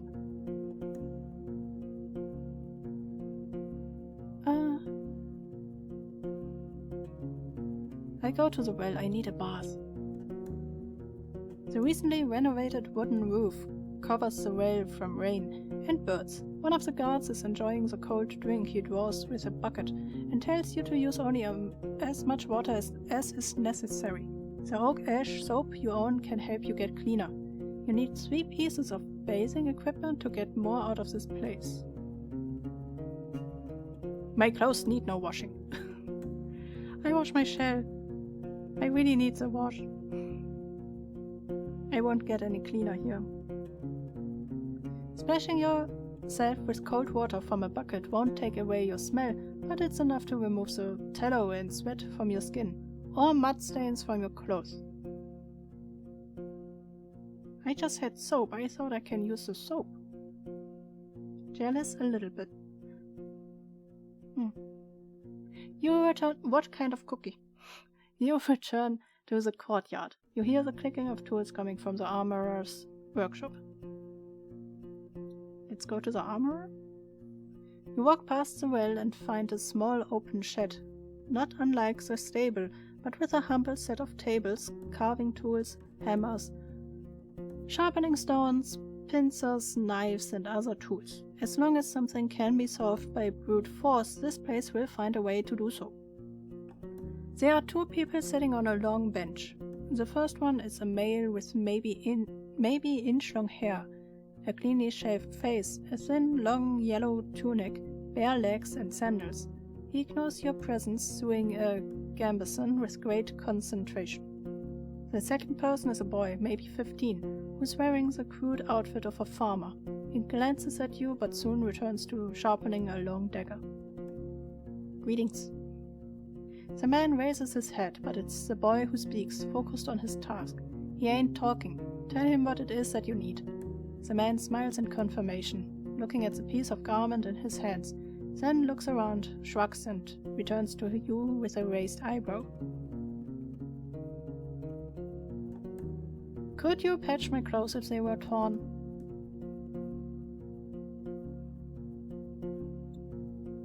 He shakes his head and points at the uneven seams on his own tunic, then grabs a crude bow and needle and shows you its broken head. He wouldn't, even if he had the tools, says the boy, but you can try in Holersdale or Gale Rocks. Learning the trade, I see? Kind of, he answered reluctantly, but his teacher pats his knee, giving him a harsh look. The kid clears his throat. Yes, but we both ain't masters, you see. There's not a soul to teach us, so once I'm ready I will try hunting instead. Fixing things for others is boring. The man grunts a sound, though you don't understand it. Seeing your face, the boy chuckles. He said safe. Let's meet in the middle. Bowing, but safe. The man nods. What is... I don't... Nah, I leave. If he cannot repair my stuff, then I guess it would be a waste to give him my money.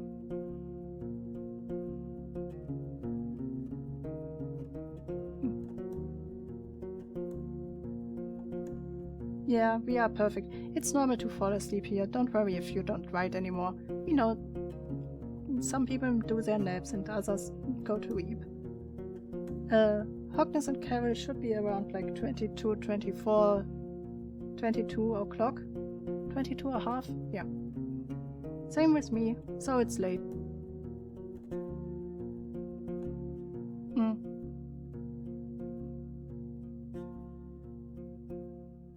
I'm expecting a Discord thing. I made it especially for you. You use it. Thank you.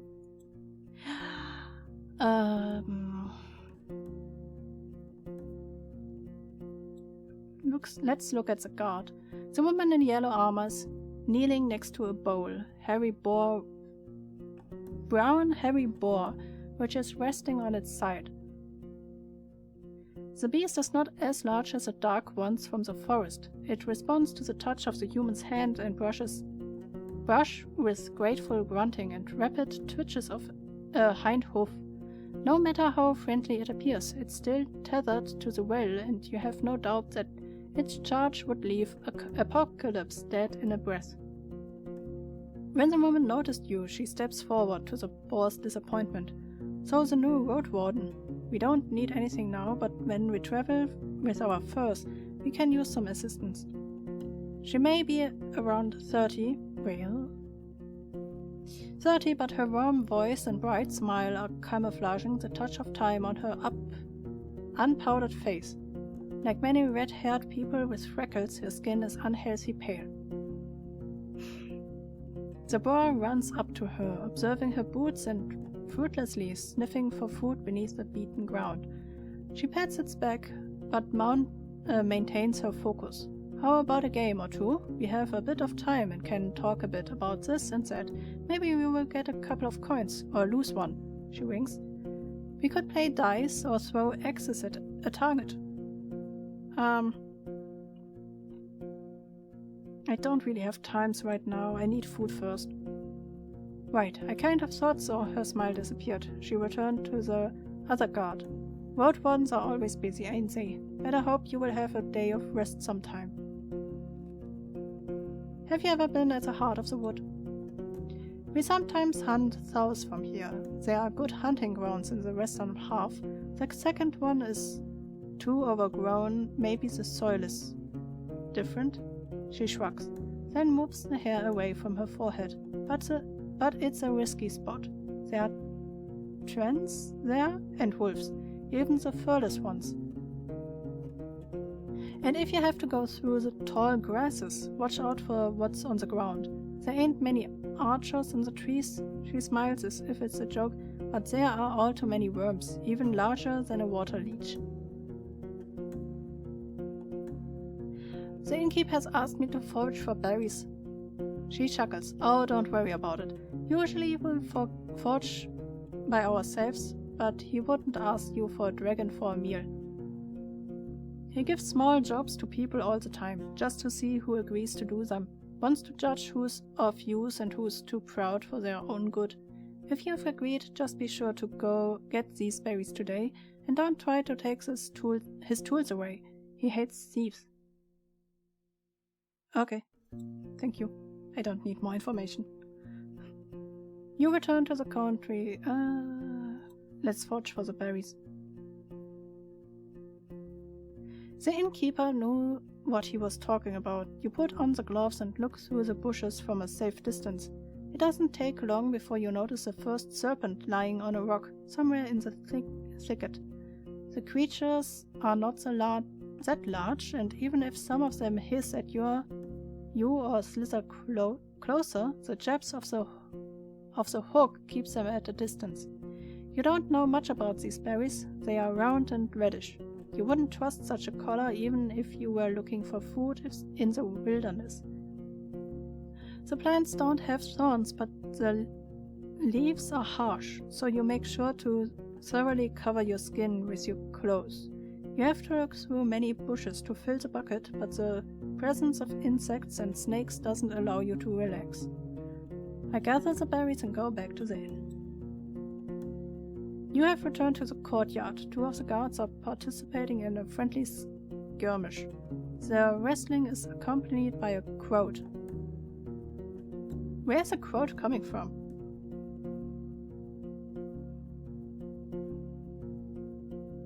Oh. Okay. The locked windows make the air stuffy. Yeah, okay. Here. Great. He peeks inside the bucket. I have got cabbage stew with a few goose chunks for you. I would serve it even to merchants if there were any around. The meal is warm and filling. It's well seasoned and not overcooked. And like I have said, I rarely have food to spare, but feel free to ask if you ever stop by. You may be lucky, and I've been cooking for my whole life. Yes. 3/4. Thanks. And how did that old hook of mine work out for you? I see you still have your hands.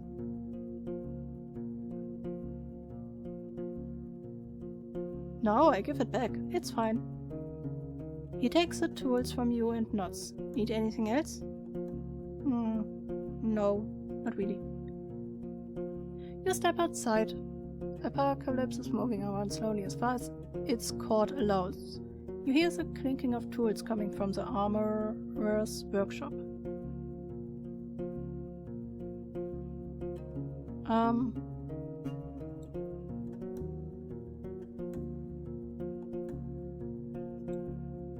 I could travel further.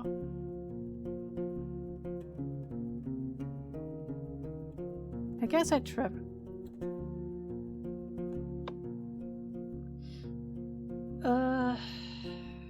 Well, we can only go this way for now. 12 hours. The road uphill meanders, slowing you down and forcing you to pay close attention not only to the shadows of the trees, but also to the tight, rocky passages. You can't help but notice a few caves and find ambush spots. I keep an eye out for any signs of life.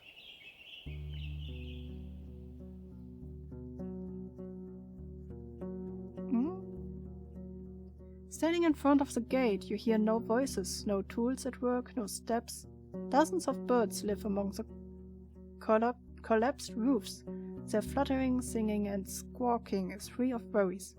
If you want to travel any further, you need to ride around the palisade? Searching the ruins may take a lot of time. The broken gate in the north will lead you to the village. The sound of a gentle river reaches you from the east, where you see a saggy fence surrounding an overgrown pasture. Behind the burned building in the east, you see the oddly barren field. Where are we?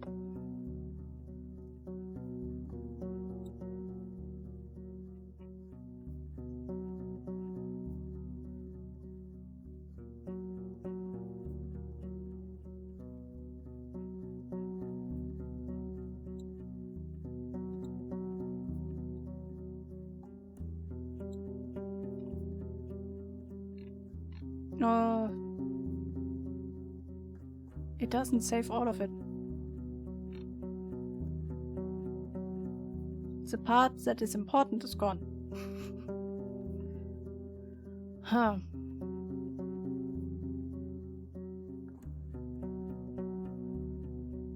I don't want to search the ruins.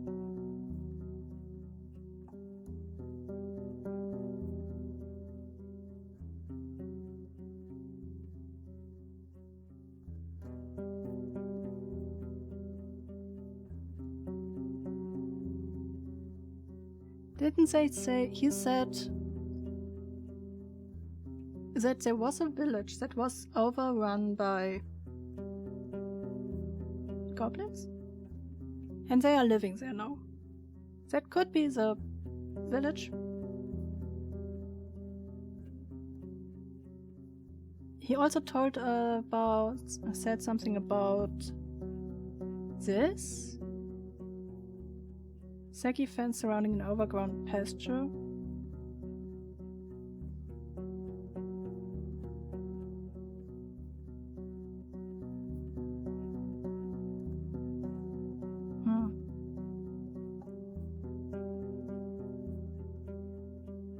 Chaos, what? My plant, what is with your plant? Which one of them? You have a lot of them. It has new leaves. The one, the small one that is like army clothes.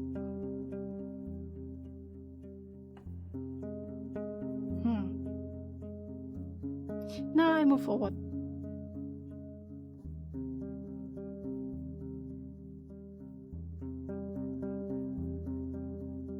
No? Wait, are we inside the village? I'm a little bit confused. Yes, and the monstera. Oh. The big one. The big brother. Cute.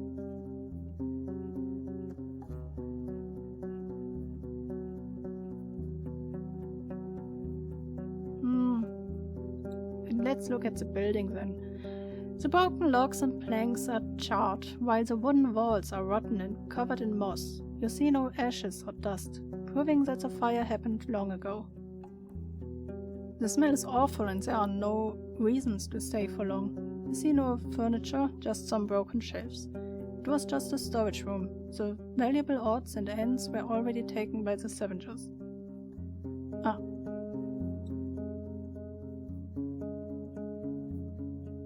The ruined village. The palisade is in good shape and the entrance wasn't even touched by the fire. It was torn away, possibly thrown. The amount of used force must have been huge, but you would expect that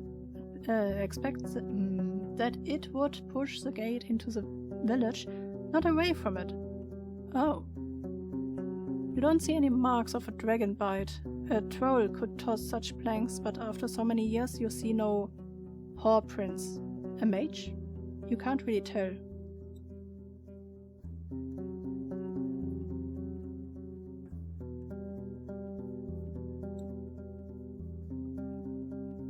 The buildings, some of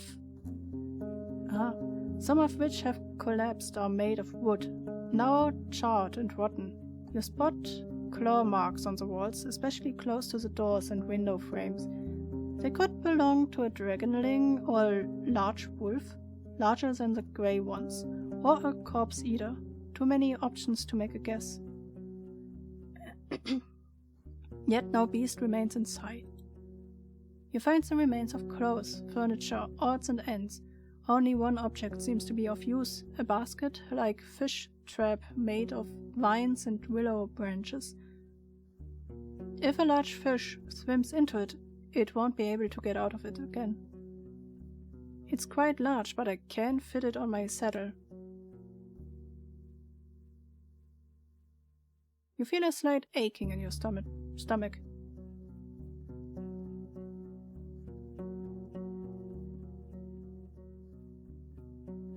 Why do I feel a slight aching? Rest? The track of human footwear and many more ape footprints cover the paths formed around the palisade breach. As far as you can tell, the freshest footprints lead to the village. The wooden stakes spread on the ground are rotten, covered in mushrooms, small flowers, insects and worms. A good source of animal or goblin food, though you had expect them to also hunt for the birds and eggs. The meadow in the west turns into a forest quickly. The grass in the north surround dozens of tree stumps already covered with moss and fungi. I shouldn't enter the forest, especially not in this area. It's unpredictable.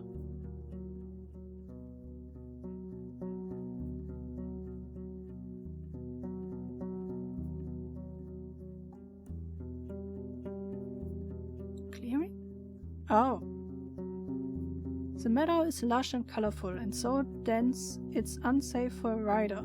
For a couple of minutes you lead Apocalypse with a rope, avoiding the potential disaster in case of a hoof falling into an animal den. Being forced to travel around the palisade every time you get here is going to be a pain. Most of the tree trunks look similar and have a comparable size. They were most likely planted with the sole purpose of being cut down and used by the locals, though cutting so many trees at once, that alone could prove the wrath of the herds. Such a process should be spread across a couple of seasons, and you can't be sure that was the case. In the west and north, the clearing turns into a wild forest. In the east, you see a road leading north. I leave the clearing.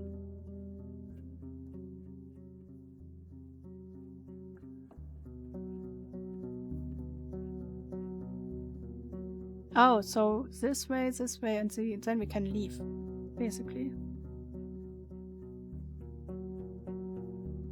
I want to see the main square, though. I want to see all of it. Even though it takes time. In every village, the main square is the fanciest area, meant to charm the travelers. Yet this is way more than you expected. The houses are as big as in Hovleven, and the paved ground took a lot of work and materials. The walls, now charred and riddled with holes, are made of an expensive coated wattle. The tiles for the roofs also had to be brought here from a different settlement.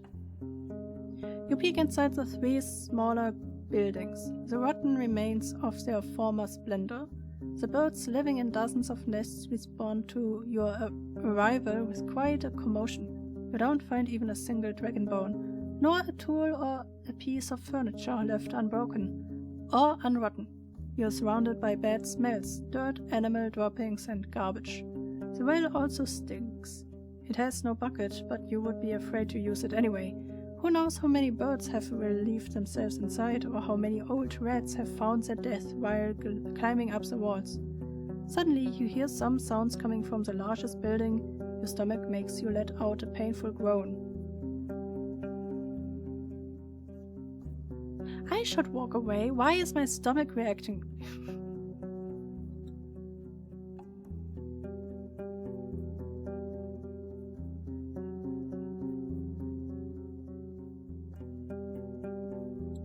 Gate?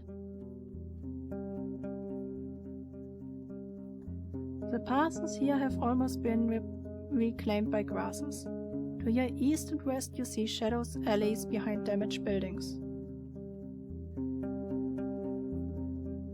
Take a closer look at the gate. Pushed or pulled, it doesn't move an inch.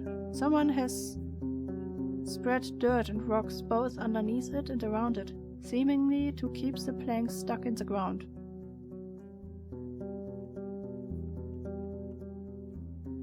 Approach the near tree. You don't find anything worth picking. The half-dead quins have maggots crawling under their skins. You wonder which part of this meal is more tempting for the dark-winged birds sitting amongst the branches, the flesh of the fruits or of the worms. Quins are rarely eaten without having a chance to bleed. You can safely guess that they are meant to be dried or to add taste to cookies or hard drinks. What are quinces? I guess some kind of animal? Quince? It's not a monster.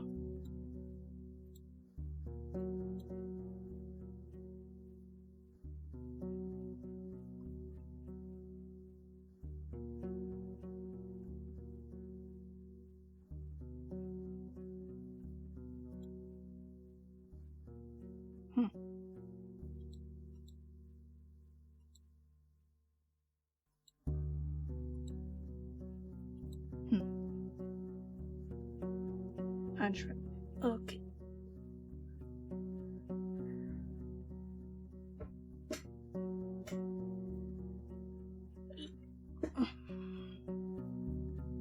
Thank you, Hogness, for the unshrimping.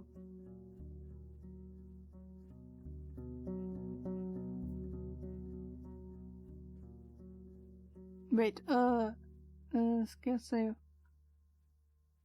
After a few moments, you realize that the bottom part of the tree, just above the ground, is partially charred. Someone must have posed a torch here, but the red wood didn't burst into flames.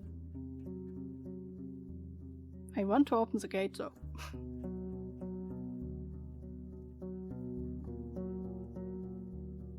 That will take me a good while, though.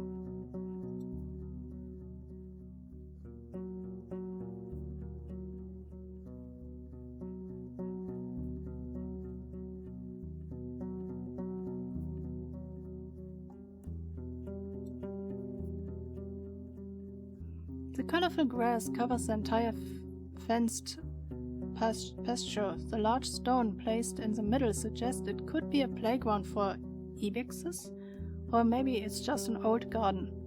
You see a couple of small sheds, a latrine and a single building to the south, completely burnt down. All of the places were cleaned out by scavengers. Apocalypse doesn't want to approach the large ruins in the north. The terrible stench of feces and rotting food scares you off as well. The paths are covered with goblin footprints. It's daytime, so the pack should be asleep. If the beasts were active, they would try to scare you off, or to hunt down your mount. This is their territory, and once they wake up, you will face a furious enemy. I'll go somewhere else, quietly. The closer you are to the village and the longer you stay around, the sicker you feel. The taste of gastric juices hits your mouth, your forehead hurts, you start to stumble. Apocalypse, worried by the sign, pokes your head with its nose. I walk far away from the walls, just in case. Leaning on your mount, you go outside, keeping your mouth shut. After a few minutes, your eyes get clearer. It may be better to leave, or at least to stay away from the village for the rest of the day. Okay.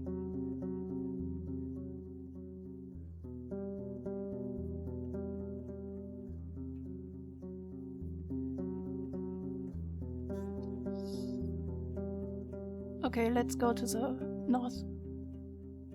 You are at the closed northern gate. The neglected road is patiently overgrown. You hear a river in the east, separated by the lush meadow filled with crickets and rodents.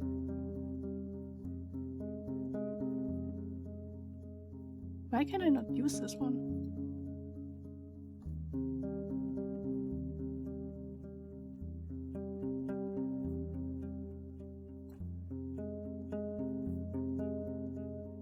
You see a crunching family of boars, some of them brown, some black. You consider turning back, but they pay you little attention.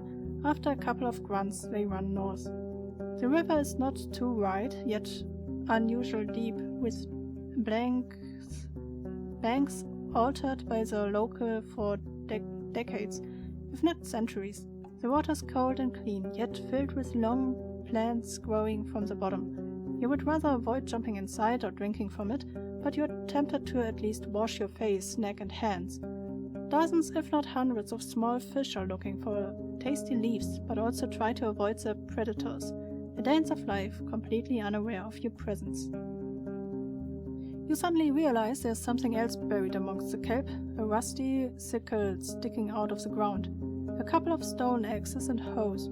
The wooden handles and a large wagon are covered with moss, but you recognize their shapes. Why would someone drop them here? On the opposite bank, the meadow turns into a thick forest, impenetrable for a rider.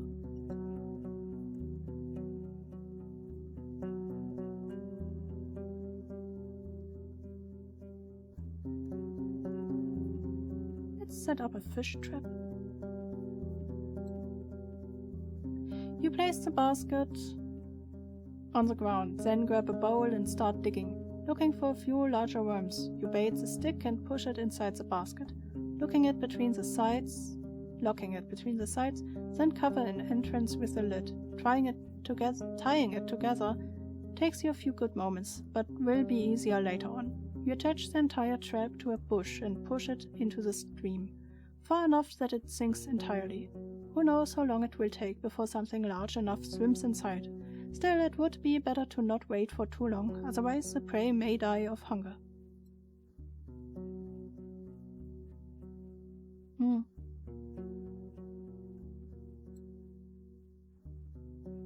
Oh.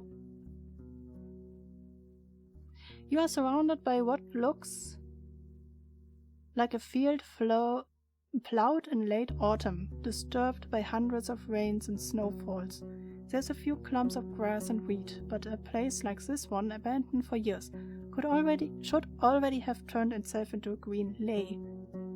A barren field, maybe it was overused, but you would still expect the wheat to sprout. A curse?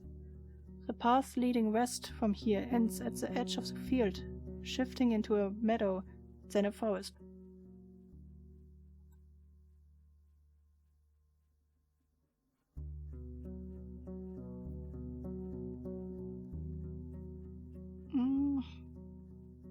I guess I can come back to this, right?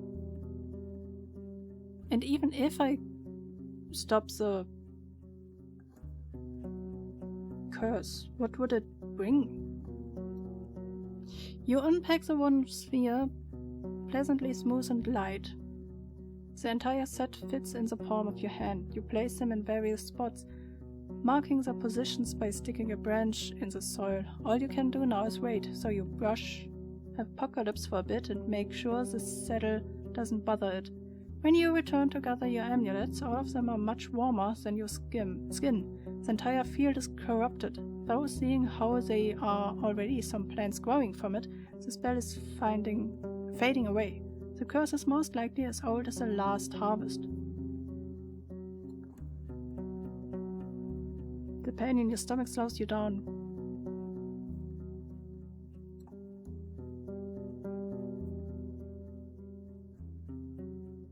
You don't find a single sign of the livestock that lived here in the past. Any bones, horns, antlers, or dung have already been devoured by the wilderness. The pasture ends at the river. On the opposite bank, the meadow turns into a thick forest, impenetrable for a rider. What are the chances that a herd of defenseless animals could get there and survive? The branch in the southern fence wasn't made by some brute force. You find axe cuts in the spots that were ultimately broken away. After all these years, there are no tracks that you could follow.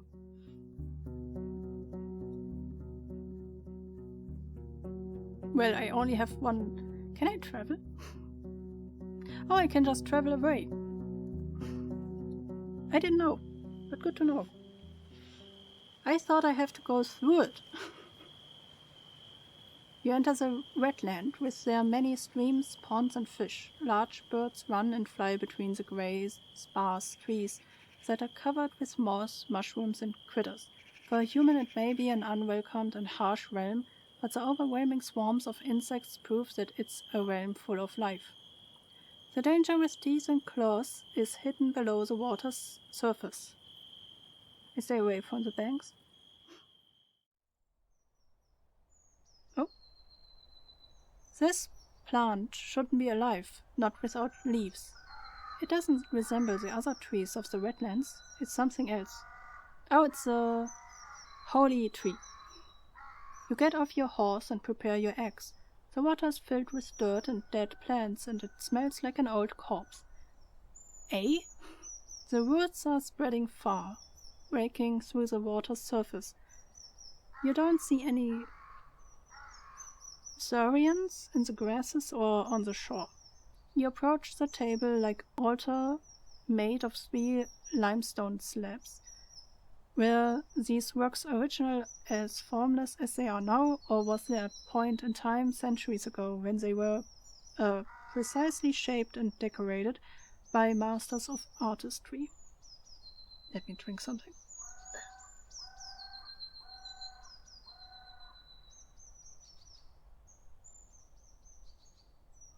Apocalypse is peacefully observing the dark grass and slapping flies with its tail. Whatever it is that you feel in the air, it's clear that your companion sees this place through very different eyes.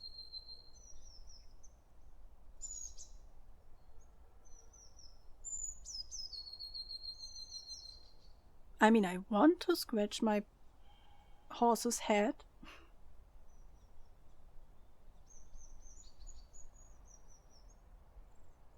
And I want the spirit to have a gift. You never seen a soul carrier like this one, but you find a comforting glory in its haunting form. You see it as a part of the nature's order, an incarnation of death. For many city folks, the only acceptable wilderness includes wild game, flowers, and birch sap. But you know the value of balance, the cycle of all things. You wonder what sort of offering people bring here. You doubt that an altar like this one could play only a ceremonial function. Animals, maybe? You look into the water. You step cautiously without knowing how deep it gets. You have to consider that a Saurian could be camouflaged in the mud, waiting for a victim to get near. Since you don't plan to kneel down and drink, you are hoping to dodge a potential strike. Once you get closer, you start breathing again. While the water is dirty, it's also shallow. You see the vegetation. Thank you, Carol.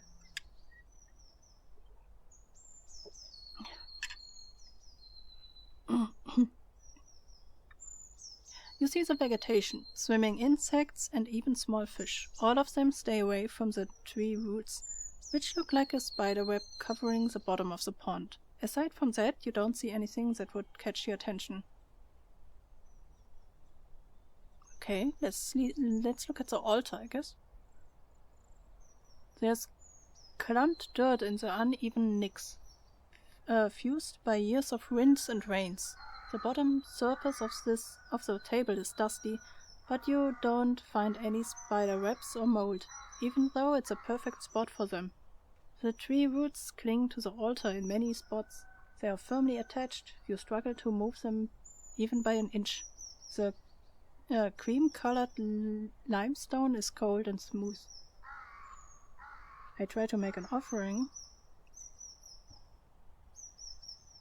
I use an amulet to detect if there's any magic hidden in the altar.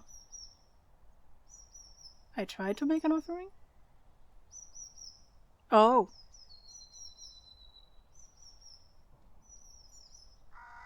Use your keyboard to name an object that you're interested in. Example, food. Well, what do we have?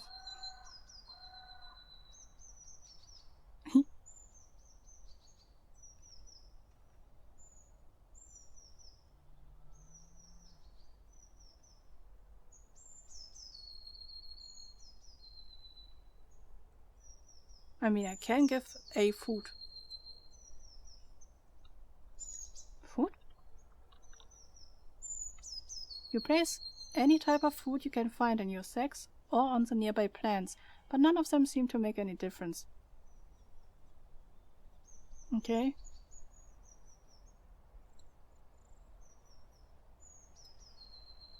Wait. Okay, didn't take away from my food. Corpse?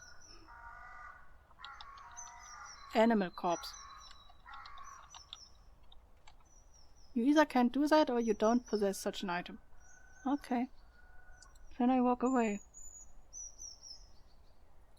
Let's look at the roots, I guess. You kneel in front of one that's lying on the shore. It's brown, covered with hair that resembles that on your arm. When you touch it, it's moist, soft, and warmer than you have expected. You do something with it. Kick? No. Pet? I don't know. Greed. Shake? No. What would be nice to do? Head pet? Head pet. Okay. I stand up. Let's travel further, I guess.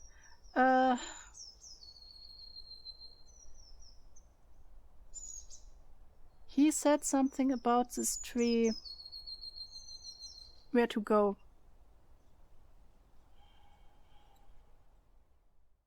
Oh.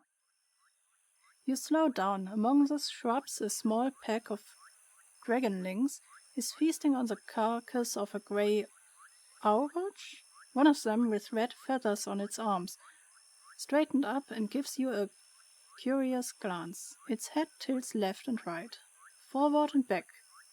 It screeches at you but doesn't move forward and return to its meal. You wonder what would happen if you were on foot. Would they let you be, satisfied with their prey, or would they run after you? But if so, for what reason? For now, you have enough space to move forward, yet stay safe. The powerful jaws break the monster's bone loudly, then bite off and swallow chunks of meat. I ride forward, but I keep my distance and look over my shoulder. Are we in the next city? The beaten roads serves your prey well. The forest to your left becomes sparse and brighter, and there are dozens of human-made paths amongst the fruit-buried trees. On your right, there's a large pasture with at least a dozen massive mouflons. Two of them already shared look comically small. Sheared. Oh, mouflons are kinda like sheeps. Soon after that, you ride alongside vast, flourishing fields filled with rye, still green, preparing itself patiently for the second harvest. The path ends with a massive wooden gate. The stone wall, separating you from the glow of light behind it, isn't as tall as the roofs, but you can't imagine climbing to its top. There are pretty much no cracks, no missing bricks, a sign of many hours of labor, especially considering how massive the settlement is, as wide as city district. The birds and monkeys are now just a distant echo, replaced with the sound of carts, running hammers, saw, laughter, and shouts.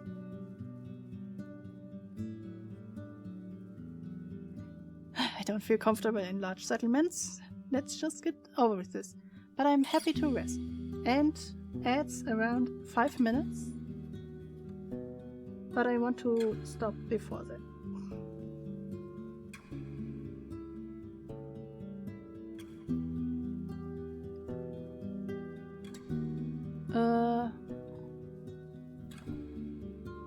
Quick save?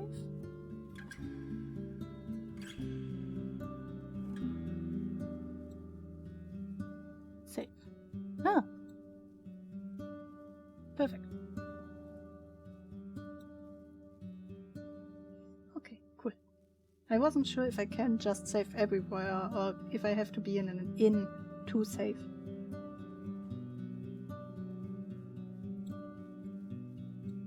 Our 3 hour of streaming is up. My voice is hoarse a little bit. I could go, but it would end up in a raspy voice. So let's raid out. I have Jay for you with Arc Knight Enfield, or Honey Bunny Lamp with Elden Ring Night Rain, or Krea with Art. Where do you want to go? If somebody is still awake, to be honest.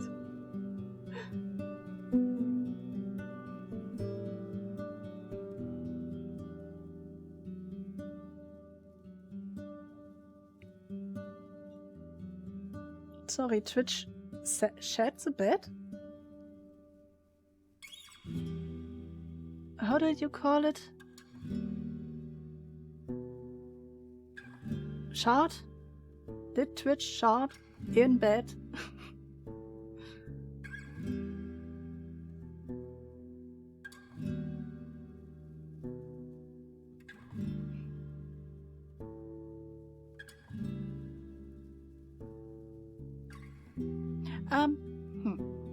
I couldn't chat. Oh. Okay. That's at least better than sheds a bed, I guess. Again, do you want to go to the J? Arc Knight Enfield? Oh, we are ending now. Where do you want to raid into? J with Arc Knight Enfield, Honey Bunny Lamp with Elden Ring, Night Rain, or Krea with Art? No, yes. If I want to keep my sleep schedule, hopefully, maybe, big maybe, I need to go to bed. Soon. Honey Bunny. Okay.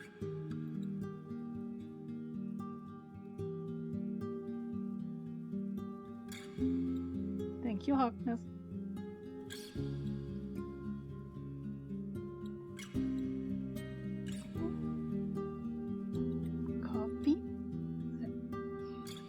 So the next week is Tuesday is Dragon Age 2. Wednesday we have Beacon Pines. On Thursday we have Moonstone Island. And on Friday we play Dolmere. Further, we continue.